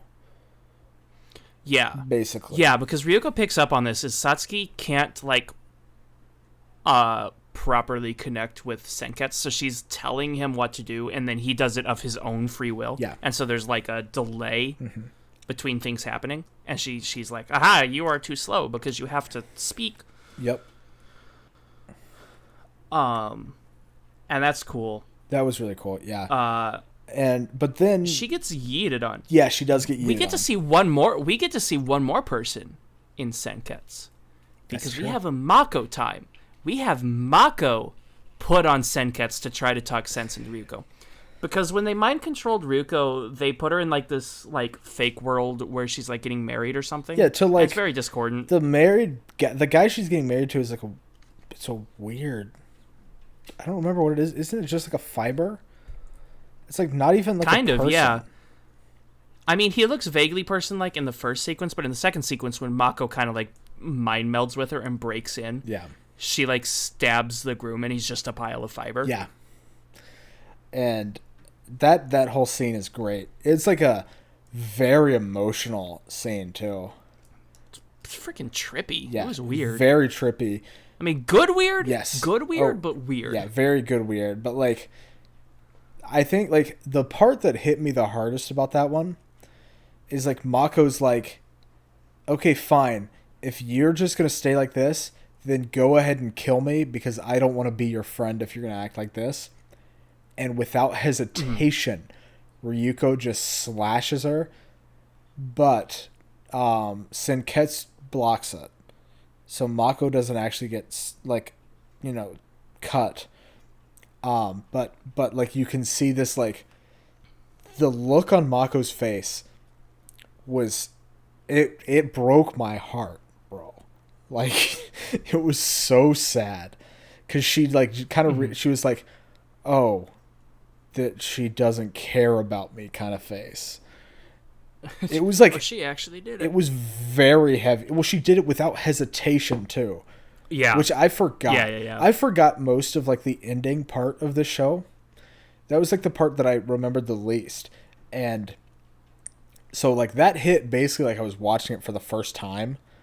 Oh man, oh no, that was painful. Yeah, that's harsh. Yeah, but yeah, no. They end up like bringing her back to her side. I'm going like so out of order because I'm kind of lost as to where we're at. There's like this big jumble of stuff that I know. The last like 4 episodes are kind of jumbled in my brain, so I'm just going off of my notes and like remembering what happens as it happens. And I'm probably out of order, but I don't mind. Hopefully you've seen the show so that you can make better sense of this than than we are right now. Yeah, hopefully. Because, like, I keep just, like, remembering things. It's like, oh, wait, that was 2 episodes ago. Let's bring it up anyway. Yeah. Whatever. At this point.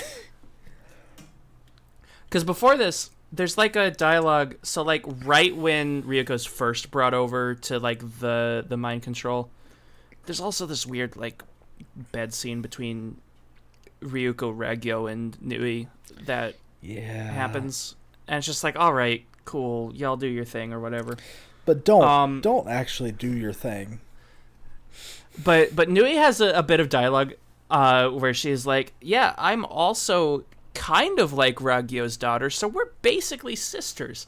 And I wrote down Ryuko's response because it's so good. There's a direct quote, don't add yourself to my growing list of siblings. Yeah. Oh, but we didn't even talk about the plot reveal. Oh, we just completely skipped it. That's true, we did. She's Ragyo's daughter. Ryuko's Ragyo's daughter. Yeah, because we ignored her dad, that. the like old professor man, he was the dad of Satsuki, and like they did experiments together. And then he like broke his back and grew out his hair, and became the old professor man.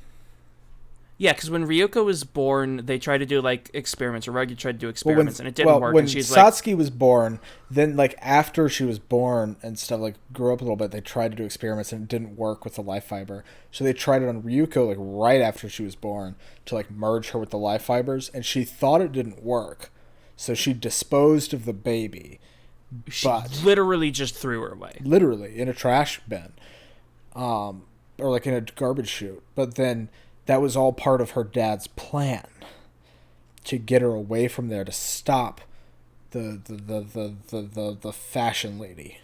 I never remember her name. Yeah, Space Mom, Ragyo, and and so he just like he fakes his death, I think it is, and then takes Ryuko and like changes his entire persona and goes and becomes Dr. Matoi. Yep. And so it turns out Satsuki and Ryuko are siblings. Yeah.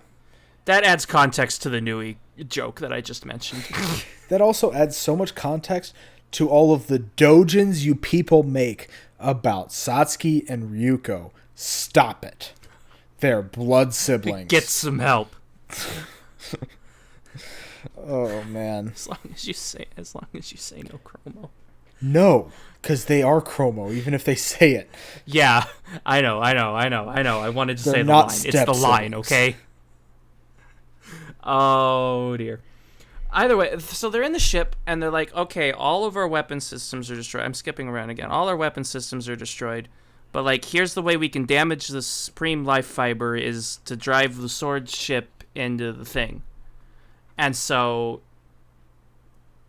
they have, like, these hamster wheels. They're powered by people running in hamster wheels. I love that. And so Mako... So much. Mako gets into one of the wheels and powers the ship, like, by herself. And they're like, wow, we have subsystem power and also, again. It's insane. Also, the reason that she got a suit, she was the first one who got a Goku uniform again, because she had the biggest disparity in terms of, like, when she wasn't wearing it to when she was. Because when she's not wearing it, all of her stats... Literally useless. Literally 0, including her intelligence. But when she has it on, all of her stats are 9,999, except for her intelligence, which is still 0. I don't think it's like, it doesn't put her to like super powered tier. No, like she's still like she's still like the highest tier, I think, of the 2 stars. It is the biggest, but you're right, it is the biggest power difference between suit and no suit. And that's why she got the first one, because they asked Iori specifically, why did Mako get the first one? And he was like, well, if you look at the stats, it makes the most sense, because it'll power her up the most and help us out right now. Oh, yeah, because, like, all the suits have been destroyed. They're, like, remaking the suits. Yeah. And Iori has a cool transformation suit. He's like Doc Ock, basically. He does. He gets a 3-star transformation. It's so good. This is another thing I mentioned, like, last episode where I was like, you're like, oh, there's only 4 3-star suits. And I'm like, we'll see about that. Yeah, Iori is the 5th one. And his Iori gets a 3-star. I don't care about the rest of his transformation, but when he first starts and he grabs his collar, puts it over his mouth, and then transforms, is so cool. Iori is so cool. He's just the definition of cool. He is the best boy. I love Iori. But yeah, but like he like churns out the rest of the suits, and so Mako's like powering the ship, and they're like, wow, that's absolutely obscene power, but it's not going to be enough. And so they do this big pan away where a bunch of people join her on the ship, and it is all of the 2-star boss battles that have already been fought. Like the tennis girl shows up, the boxing, the plant, all of them. They just come back. And I think it also shows the prior acrobatics club. It just lumps all 3 of them together in their old club. Oh, did it really? Yeah. I missed that. Yeah. It just has them all 3. Instead of putting them in their new clubs, it just has the prior acrobatics club. It was great. Oh, I missed that. That's excellent. Yeah. But no, I just remember that pan away of like every 2-star that we've seen over the show, and I'm just like, it's all the suits again. It was fantastic. And then they're able to launch the ship in knife mode into the primordial or first fiber, whatever it's called. Yeah, to like buy a distraction or an entrance or something. Or to help Ryuko kill the life fiber.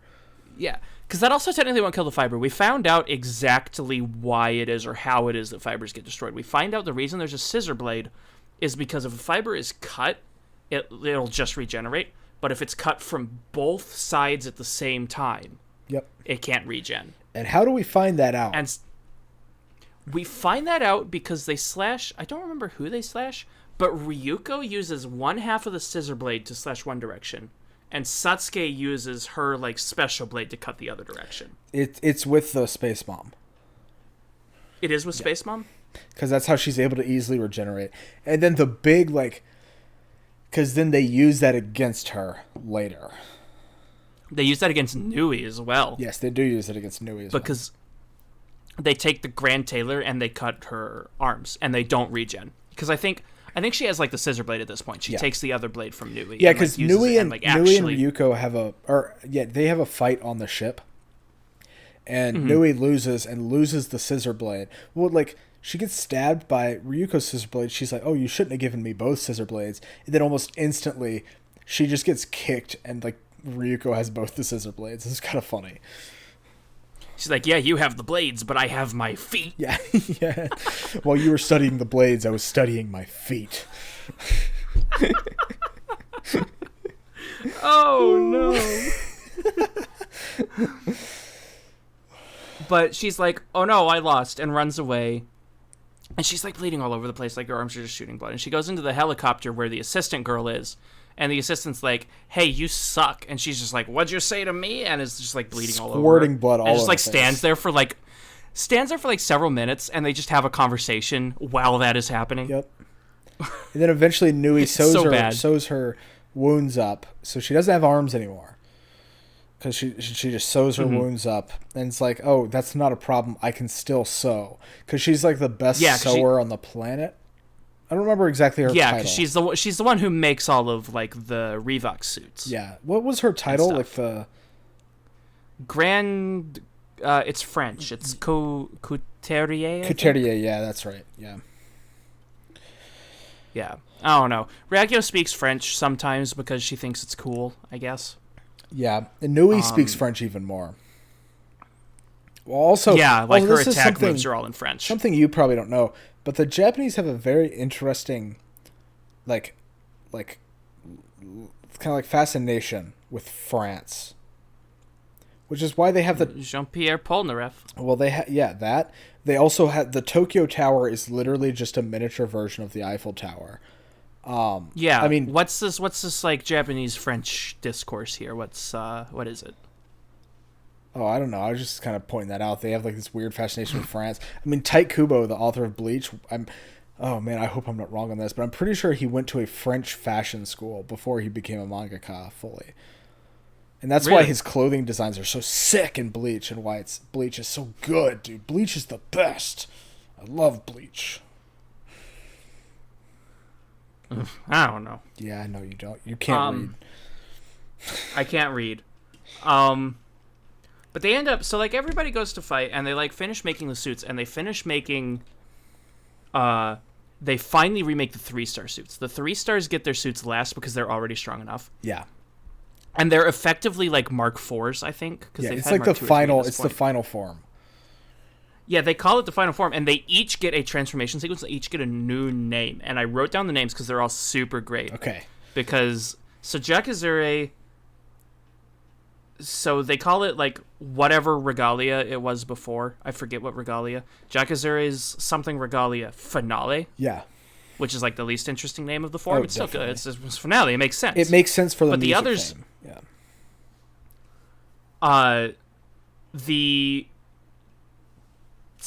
Which one's which? Say the name. Genji. Genji gets secret unsealed. Yeah, that's Genji. I think Genji is that's secret definitely unsealed. him. Yeah, because I know why it's secret unsealed. Yeah, because he starts fighting again. And they're like, "Aha, you cannot see me," and he's like, "Joke's on you!" Rips his eyes off. I can. Yeah, and that's why. That's okay. I knew it was going to be important in the last episode because you said that he gouged his eyes out, and I said no, he sewed them shut, and I knew for some reason because they phrased it that way it was going to be important, and this is why because he still has his sight, but like he just intentionally blocked it for himself. Yeah. Yeah, he goes to Secret Unsealed. And all I can think of is do you know the Captain Sparkles video of my brand? For some reason, that's like what I think of when he like reveals that. You don't know what I'm talking about? I'll have to send you the link. I'll send it to you after recording. Okay. Tech support gets truth unveiled. Yep. And Gamaguri is Persona Unleashed. Yep. And it's like super dramatic for each of them because Persona Unleashed, he like skips the like tough form and just like has the bondage suit. And that's what Persona Unleashed is. He comes to terms with the important thing with all of these too is that all of them are a lot closer to a Kamui. I think they have a higher percentage of the life fibers in them, so they're touching less skin. Yeah, and they're all great designs. Except tech supports, I hate it. He looks like a Porygon. No, his design was so cool. He has you know what I mean by Porygon, right? The Pokemon. Do you know? Yeah, what that I know is? Porygon. I'm not a plebeian. Yeah, he has like 3 polygons, and I'm like, cool. Yeah, I get the theme here, but it looks disgusting. No, his mask was so sick. It looked like you're not gonna get this reference, and probably most of our listeners won't either. But in Ultraman Ginga, the like enemy, it looked similar to that. Super cool. If you say so. Super cool. I love that villain design. Oh yeah, we don't actually find out that Genji's eyes are back when he shows Secret Unsealed because I just saw the notes for it and it's like it's apparently a little bit later because it's when he fights Ragyu. The Elite Four. yeah, the Elite Four all go up to fight Ragyu for like 10 seconds. And Genji's like, aha, I have eyes. The Space Mom is like, you can't fight me without your sight. That's just stupid. And then he like slices at her, and it looks like she's blocked it, but then you see a life fiber got cut. And then he's like, well, see, that's my secret, Mr. Stark. I'm always looking. Oh, I wish that was the line. That would have been so fun. That would have been so good. I mean, kind of, it's almost like the show was way before Avengers, but you know what? Good lines are good lines, even if they're anachronistic. Yep. But there was, there's one line. Oh, God, I didn't write it down because I'm an idiot. Because I'm such a dumb brain. Why can I not think of this one line? Oh, man, because it's always used, like, ironically. Mm-hmm. And I can't... Do go on. I would love to go on, but I can't think of it because I'm an idiot. Yeah, I have no clue what you're talking about. Oh. So... You continue. I'll try to think of it. Yeah, I'm just... They are able to take down like the super life fiber in the next to last episode. Like at the end of that episode, when they drive the ship in, they crash the mega life fiber, and Ragyu is like, "Oh, looks like I have to do it myself." And it turns out that No Arm Stitches lady finished like this super powered kamui that Ragyu wears. Yeah. And so the final episode is dedicated entirely to her fighting Ryuko and Satsuki. Because they're like, okay, we need to go take care of Ragyu. We'll do this together. And Ryuko's like, we'll do it together, sister. And Satsuki's just like, look, don't force it, bud. Yeah. And I just fly off because they all have the same powers. Like they can both do the fly, but they have different names for the powers, but it's the same powers. They can both do the fly. It's the same they name can both for do the blade suit. It's the same name for the powers because Satsuki got because the only way to tame Junketsu was to have the blood of both, or was to have Senketsu's like fibers stitched in it, and it also had because it has and then so it has the same powers as Senketsu. Now that's why she's able to fly. I could have sworn she called them something different. No, it's basically it's like the exact same name. Like she calls it the same thing. I don't know. At least with the subtitles that I had, it was the same.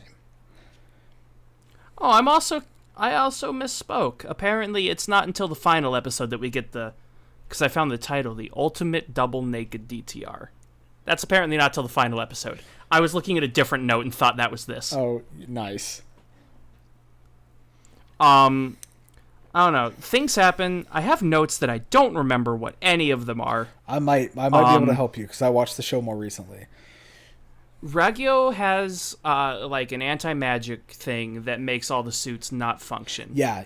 But then Ryuko's just like, aha, I'm too powerful. Well, Ryuko like takes off Senketsu, and she's able to move because we find out that Ryuko is made with the life fibers. Like she has the life fibers in her, so she's no longer human, but she's also not clothing. So she's neither, and so she's not. So which is the same thing Ragyu is as well. Well, Ragyu is like all fibers at this point. Yeah, Ragyu is all fibers. Ragyu is clothing. But where is the JoJo's music coming from? Why does my wallpaper engine do this? But we get this thing where Ryuko's in her cool little underwear, blue and white stripes, very nice. Same one, dude. Same one from like the entire show, like every time. I don't think she owns any others. Well, everybody kind of like Mako also has the same like pink lace thing. Yeah. Because eventually everybody's just stark naked, so like whatever. Yeah. But in this instance, she takes off Senketsu because Senketsu can't move either. Because Senketsu specifically says, I'm full of fear or whatever. Like I'm so afraid that I can't move, which is kind of important because like the rest of them couldn't move because they were told not to move by this like like big suit, and the fact that there was just fear in Senketsu telling him not to move is a big difference. Mm-hmm. Yeah, and prior to this is important. Gamaguri, someone like tried to attack Mako. I forget who, probably Ragyo. Gamaguri like jumps in the way and takes the blow, and so he's, as far as we know, he's dead. Yeah, like Gamaguri looks like he dies right there. Yep. But they're like, yeah, go ahead. You take. I'm talking too much. Yeah, but then yeah. So he like basically dies right there, and Mako's pissed because like Mako likes Gamaguri, a good friend, and then, but then we find out that so Space Mom the whole time has been like, hey, this is where you can, this is what you need. This is my weak spot. Not like you'll be able to hit me though. And like we get to see Newey kind of like pointing it out, like here it is, it's right here, and she's like hopping all over the place. And then eventually just doing the Newey thing. Yeah, and eventually Senketsu is like, or says something, and oh, I'm so bad with names, bro. The other girl. Which one? The other, like, the president of the school. Satsuki? Satsuki, like, responds to him, and he's like, wait, you can hear me? And she's like, yeah. And he's like, oh, I see what's going on. And the whole time I was like, what? I don't see anything. What are you talking about? I feel like Genji. I can't see anything that's going on. And then then we just, it kind of like hard cuts almost to him stabbing, or hard cuts to a different thing, but then we get like this like real like quick hard cut to him just stabbing Space Mom exactly where she, in her weak spot, and she's just like, how? And he's like, well, I'm neither human nor clothing, because he's the same as Ryuko. Mm-hmm. Yeah, because he's got like all the human powers. Yeah, which is interesting too, because in the transformation sequences for Ryuko and Satsuki, when they're wearing each of their respective uniforms, Ryuko says synchronization, where Satsuki says something different, but it's like closer to like taking over, like taking control of Junketsu. It's domination, I think. Yeah, I think that's something it. Like I think that? that's it. And like it's really like that's like the only difference really between, like, that's the other thing with their transformation sequences, is they're mirrored completely. Like you can even notice, like, when they're in their final pose, like Ryuko has her left shoulder forward, where Satsuki has her right shoulder forward, and it becomes really apparent, when they do the split screen thing. But I thought that was really cool, and like that, like why nobody else is able to synchronize with their suit except for Ryuko. It's because they're the same. They're the same being, kind of, like, whatever you want to call it, But it's kind of cool. I liked it. Mm-hmm. And when Senketsu stabs Space Mom, the anti-suit field stops. Yeah. So, like, everybody can do things again. Yep. And they're trying to destroy the transmitter, by the way. That's what they're doing here. They're trying to destroy the transmitter, but there's, like, this big shield around it. Yeah. And out of, like, literally nowhere, Gamaguri just, like, climbs back up. We all thought he's dead. He comes back and literally just with his hands, because it turns out the reason he didn't die, this was hinted at earlier in his, like, behind the scenes when he first met. Yeah, his family owns a steelworks. Yep. And so he just, like, wears armor sometimes. He did that today. He had armor on, so he doesn't die to the hit. And he climbs up to the shield, the, like, energy shield that's on the tower, and literally just rips it apart. Yep. Because he's like, don't underestimate me. I'm Gamaguri. and then the naked. I am big man. Yeah. And then the naked DTS comes in. And the DTS? DTR, whatever, bro. I'm drunk. Give me a break.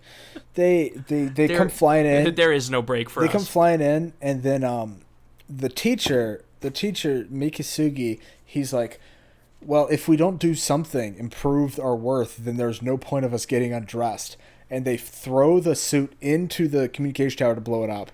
And then my favorite line was the Mohawk guy's like, don't pretend you don't just like being naked. It was great. Because like I don't remember that, but I completely believe it. Because Mikisugi is clearly the whole time he's just he's a nudist, not even a naked nudist. He's just a nudist. He just he hates wearing clothes, which is great. It's hilarious. I'm gonna run through some things really fast here. Okay. Newey is like, I'm not helpful anymore. I'm gonna become clothes, and jumps into the fiber. Yeah. Which then flies onto Ragyo, and she's like, No. Ragyo tells her. Ragyo tells her to sacrifice herself, and she's okay, and decapitates herself. She's just like, cool. Yep. Yeet. And then there's like this weird dialogue where she's like, "Oh wow, you feel so good to wear, Newey," and it's like, and Newey's like, "Of course I like do." That. Well, Newey's like, "Of course I do," but thanks for saying it. Yeah. Just like I don't like this. They fly to space, and Ryuka's like, "Okay, I need to chase her to space. Satsuki, you're tired or whatever, so don't bother." And they're like, "We must give you our power." And so every single Goku uniform, all of them, the 3 stars, 2 stars, all of them, even Junketsu, all of them unwind and combine with Senketsu. Yep. So Ryuko is effectively wearing every single Goku uniform in existence all at once. Yeah. She flies into space to talk to Space Mom. Yep. And she has a cool new like suit where she looks like she's like fiery. Yeah. It's really cool. Senketsu Kiragi. I have it written down. Ooh, nice.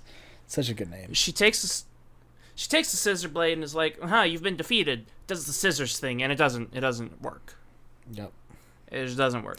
Because the scissors are just made of hardened life fibers. So it couldn't harm the life fibers when it couldn't harm the original life fibers when the original life fibers are saying you can't do anything. Basically. Yeah. And Ragyo's like, you thought you could damage me, and Ryuko's like, no, I can't damage you, but I can absorb power, and takes her anti-suit magic. Yep. That's how she wins. And it's great, and the world stops being covered, and because she did succeed, and like the world was being covered by the life fibers. All that was left was like about the size of Japan left to cover over. Because Japan is the most important. Yeah, naturally. Yeah. But then Ryuko literally just shouts at the cloth and is like, "Hey, you, stop that!" And they're like, "Okay," and they go back home. Yep. Well, because at this point she is the original life fiber, quote unquote. Mm-hmm. Or like technically, she's gained the powers of the original life fiber, and so they have to listen to her. And and so then she wins. I don't need these anymore. And then the space mom rips out her heart. Or no, she says, "Come back to Earth peacefully." She rips out her heart and kills herself. Yeah, because she's like, I will only lose on my own terms. Yeah. I will die when I want to die. And so then I guess she just wanted to die. And she's just like, nope, I ain't doing this. Yeet. Yep. But then Ryuko passes out, and Senketsu is like, we've done our goal.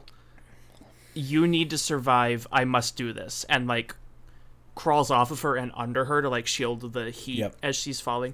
And she's like, no, Senketsu, you'll die doing this. And he's like, yep. He's like, wear clothes that are cuter than me. And as he disintegrates, or right after he disintegrates, she says, "I'll wear clothes that'll make you jealous. I swear." And this is the saddest death in the show. It's so sad. It's this like one hits of the only deaths in the show. Also, I think it is the only proper death aside from villains. Yeah, aside from villains, it's the only like hero death. Yeah. Yeah, and it's like really sad, and she like falls to earth and she passes out, and everyone's like, we must stop her fall. And so like Mako runs up behind her, and like she's just like flying. Well, first, no. The first person who catches her is Satsuki. Satsuki catches her, and then Mako comes up behind Satsuki. And then the Elite Four come in, the Mach and Shucks come in, all of the students come in. And so, like, everyone who lives in Japan, like, stops her fall. And it's a cool little, like, flashback to earlier in the show.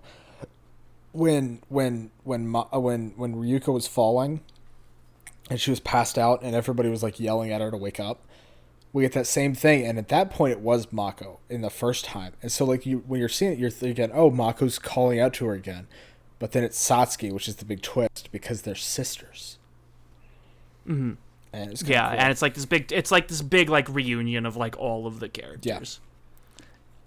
Yeah. And it's touching, and that's basically what they end on. Like about we like do get our date. Prior, we do get our date.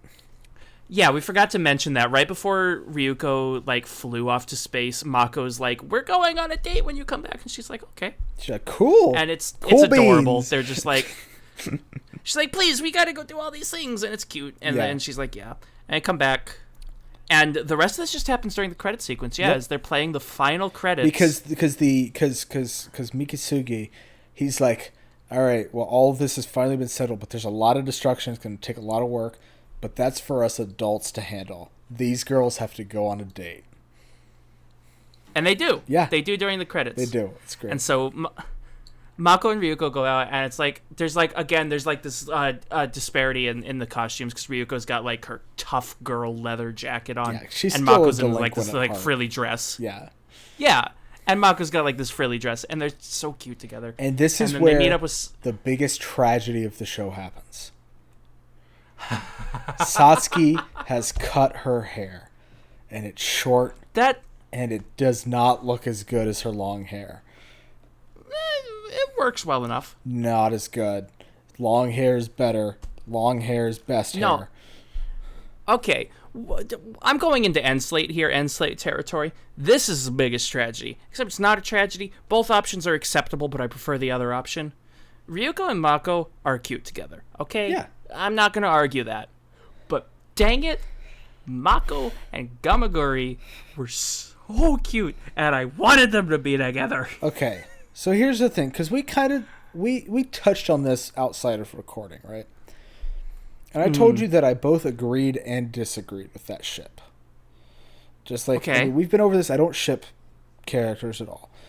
But no, that's my thing. But here's the thing, right? Mako, like, never really, like gave anything back to Gamagori. It was only Gamagori. Oh, yeah, no. It was all Gamagori, and which was cute. Which is why Ryuko and Mako makes more sense. I'm not saying it doesn't make more sense. I'm saying, dang it, Gamagori and Mako were adorable. Okay. I mean, she's like the size. She comes up to his knee, but she can talk him down at anything. And so, dang it, they're so good together. They're so good. But Ryuko and Mako is acceptable too. They're also cute. Yeah, it's good. And it's also really cool to see, like, especially from a show from like 2013 and 2014, like the I don't know, like the progressiveness in it. I don't know. It's not something you see a lot in like anime, outside of like the specific genres of like Yuri and Yaoi. Right, like outside of those genres, you don't really see a lot of like same-sex couples, and so it's super cool that everybody's just chill with it. I don't know. I thought that was like good representation. It's not because it doesn't feel natural. I know you're not saying that it's not. I'm not saying it's bad. I know. It's not what I wanted. This is a completely different thing from that, right? I know, but like, I thought it was really cool that was a thing because it's not generally a thing, especially because like. Compared to America, as far as like I understand it, Japan is behind on like the whole LGBT thing. So it was cool to see that in the show from 2013 especially, because even back then we didn't have, or maybe that was just when gay marriage was legalized. It was like right around that time. I don't remember the dates exactly, but like, and I don't know if it's technically official in Kill la Kill that they're like a couple, because like again they meet up with Satsuki and they just go hang out. So you could it's subtext, but I don't think it's like definitive. It's not like in your face. I think it's no, that's not the right phrase. I think it's pretty definitive. Yeah. They just happen to meet Satsuki. They don't like. I think what I'm getting at is like plausible deniability in case someone threw a fit about it. Yeah, there is some plausible realistically, deniability, but like also. But also they're a couple. It's pretty obvious. It's pretty obvious that they're a couple. They're not like sisterly. Like Satsuki and Ryuko are very much sisterly, which is why I don't like all the doujins about it. You seem very burned about that. There's so many, dude. There's so many. Oh. Yeah. Oh dear. Okay. Well, what do you say? What do you say we finally, after counting last episode and this episode, after talking about Kill la Kill for 4 hours, what do you say we give our final thoughts? I want you to take this one first, because I don't know what you know what my answer is going to be. I want to know what you got. I know your answer. Yeah, I think everybody knows your answer. So it's not subtle. Okay, this was probably, out of all the shows we've watched, the hardest one for me to rate. Okay. Because when I initially watched the show, I gave it a 9, according to AniList. And I really enjoyed it, but I did not remember most of this show. And so going into it, when halfway through, I think I said, I think I know what the score is going to be, but I'm not sure. I was thinking about a 9.5. It wasn't like a 10 out of 10 for me. But this second half really upped the ante and showed me, or reminded me rather, why I love Studio Trigger. Because they do the most ridiculous stuff, but it's also... They really do. They really do. I mean, just go watch Inferno Cop. It's amazing. I love it. That's them? That's them. Yeah, that was their first thing they ever made. It's great. I love Inferno Cop. Oh, no. But they do the most ridiculous stuff. But then they have these projects, right? And it also reminded me why I love Hiroyuki Imaishi. I love Dead Leaves. I love Gurren Lagann. I love Kill la Kill. And this show is a 10 out of 10. I can't think of a single thing that I dislike in this show, to be perfectly honest with you. There's not one thing, maybe one line of dialogue, technically 2, but when like Senketsu's like, I'm forcing myself on you, that's a little sus. A little uncomfortable. Everything else though is like honestly perfection. It's insane that this is Studio Trigger's first TV anime. It's absolutely insane. And the quality holds up through the entire thing. Every character's fleshed out to the point they need to be. Like, nothing is dragged on. And the pace keeps going for the entire show. If I continue, I'm going to continue to ramble for 30 minutes. So, 10 out of 10, watch this show. Give me your rating. I mean, you're going to be a lot more elegant about it than I will. You have experience with reviewing. This is my first foray. This podcast is. But basically, as you're sitting there, you were telling me 10 out of 10. You're going through this, geeking out. I'm just like, God damn! I never thought the day would come that we both agree on a 10.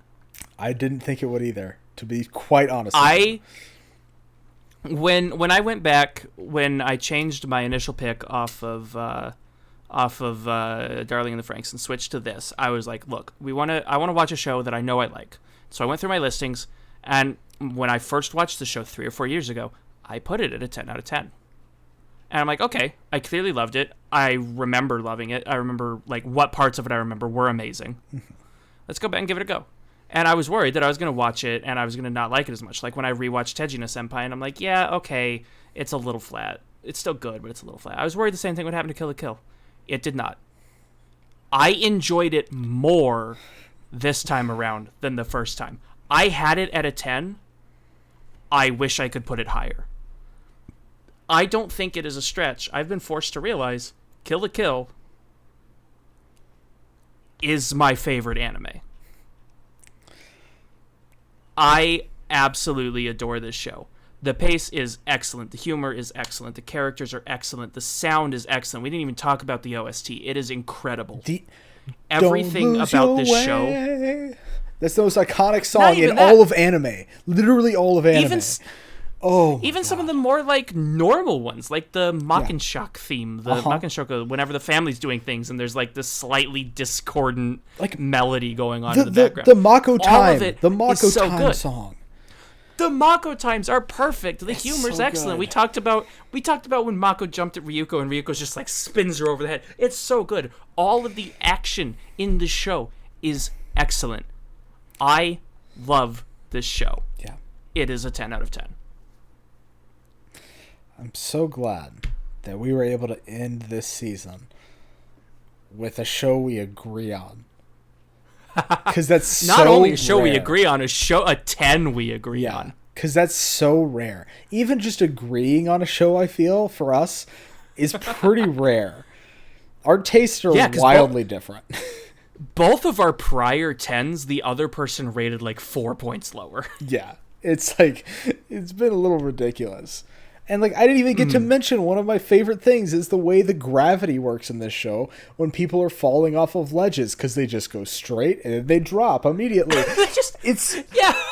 Oh man, it's like when you're trying to animate something in Premiere and you don't know how to use the curves, and it's you don't amazing. know curves, so you only know keyframes, and it's so amazing. I love it so much. Everything about the show. It's not my favorite anime of all time, as it is with you. Well, to be fair, I have a significantly smaller pool of anime to pull from. Yeah, I mean that is true, but still, this is a show that I didn't think I would like as much as I do on the rewatch. So I'm very happy that you had us watch this one. Especially for the final episode. It's such a good finale. Oh, man. I love this show so much. Yeah, this really works. I love Studio Trigger. I love Imaishi. Imaishi could possibly be my favorite director. That's not even a joke. Just go watch the show. And then go watch Dead Leaves. If you've already seen the show, go watch it again. And then go watch Dead Leaves. Also directed by him. Yes, do it. Dead Leaves is fantastic. Oh, and I hate that you don't like it. We'll get to that one day. Bonus episode. Well... I'm glad we had a really good. I'm really glad how this turned out for both of us. I'm gonna do a little bit of administrative stuff here. There's a couple of things worth mentioning. As Seaweed said, this is the end of our season 0. A 2-part episode was the last Shot of Weeb concept that we hadn't tested out, and we wanted to get that done. And we're at the end of a choice rotation because they're basically in sets of 3 weeks. Yeah. So we are ending our season 0 trial period, if you will. Now that we have a better grasp on what we're doing, we have a better grasp on some of the things we need to fix, i.e. absolutely loading all our content into the second half of an episode. Yeah. Now that we know what we need to develop, we're going to kick this into our first proper season now that we know what we're doing. Yep. So there won't be an episode next week. We're going to take a 1-week break in between seasons because there's some real life things that need to happen in between. Yep. I will have a new set for season 1 because I'm moving. So that's exciting. I won't. I'm stuck in a lease for several more months. But yeah, so there won't be an episode next week, but then after that we're kicking into our first proper season with an episode, another I can't properly say fan request. I don't know if he watches our show, but a friend request. Yep. Has asked that we watch a show that I am frankly terrified to get into. I'm so excited. So after a 1-week break, we'll be getting into Asobi Asobase. Yes. For the start of our season 1. Yep. And from what I've seen, it says wacky as Kill la Kill. Oh, it seems like a trip. It's got that energy. So I'd like to say thank you to anyone who has been here for this trial period. We're still rocky at this. Yes. This is a very amateur production, and we're hoping to just continue making the quality better. Yeah. So for the people who have been here, for this part of our podcast journey, thank you so much. Yeah, we really do appreciate it. Honestly, it means so much that you've listened to our drunk ramblings about it. And we really hope to see you going forward in our season 1 now that we're kicking it into actual gear. And we're gonna be back to that weekly content, baby. Oh boy. Can't Back wait. to normal episode lengths. Yeah. So the same as both of these episodes have been? Oh, man. But we will, we'll be back for that, and we'll hopefully see you there. Yeah. But until then, take care, friends. Yes, have a good night, morning, whatever, wherever you're listening to this, whatever. Afternoon. Have a good time period. Yeah. All right. And we'll see you in 2 weeks. Yep. Bye-bye.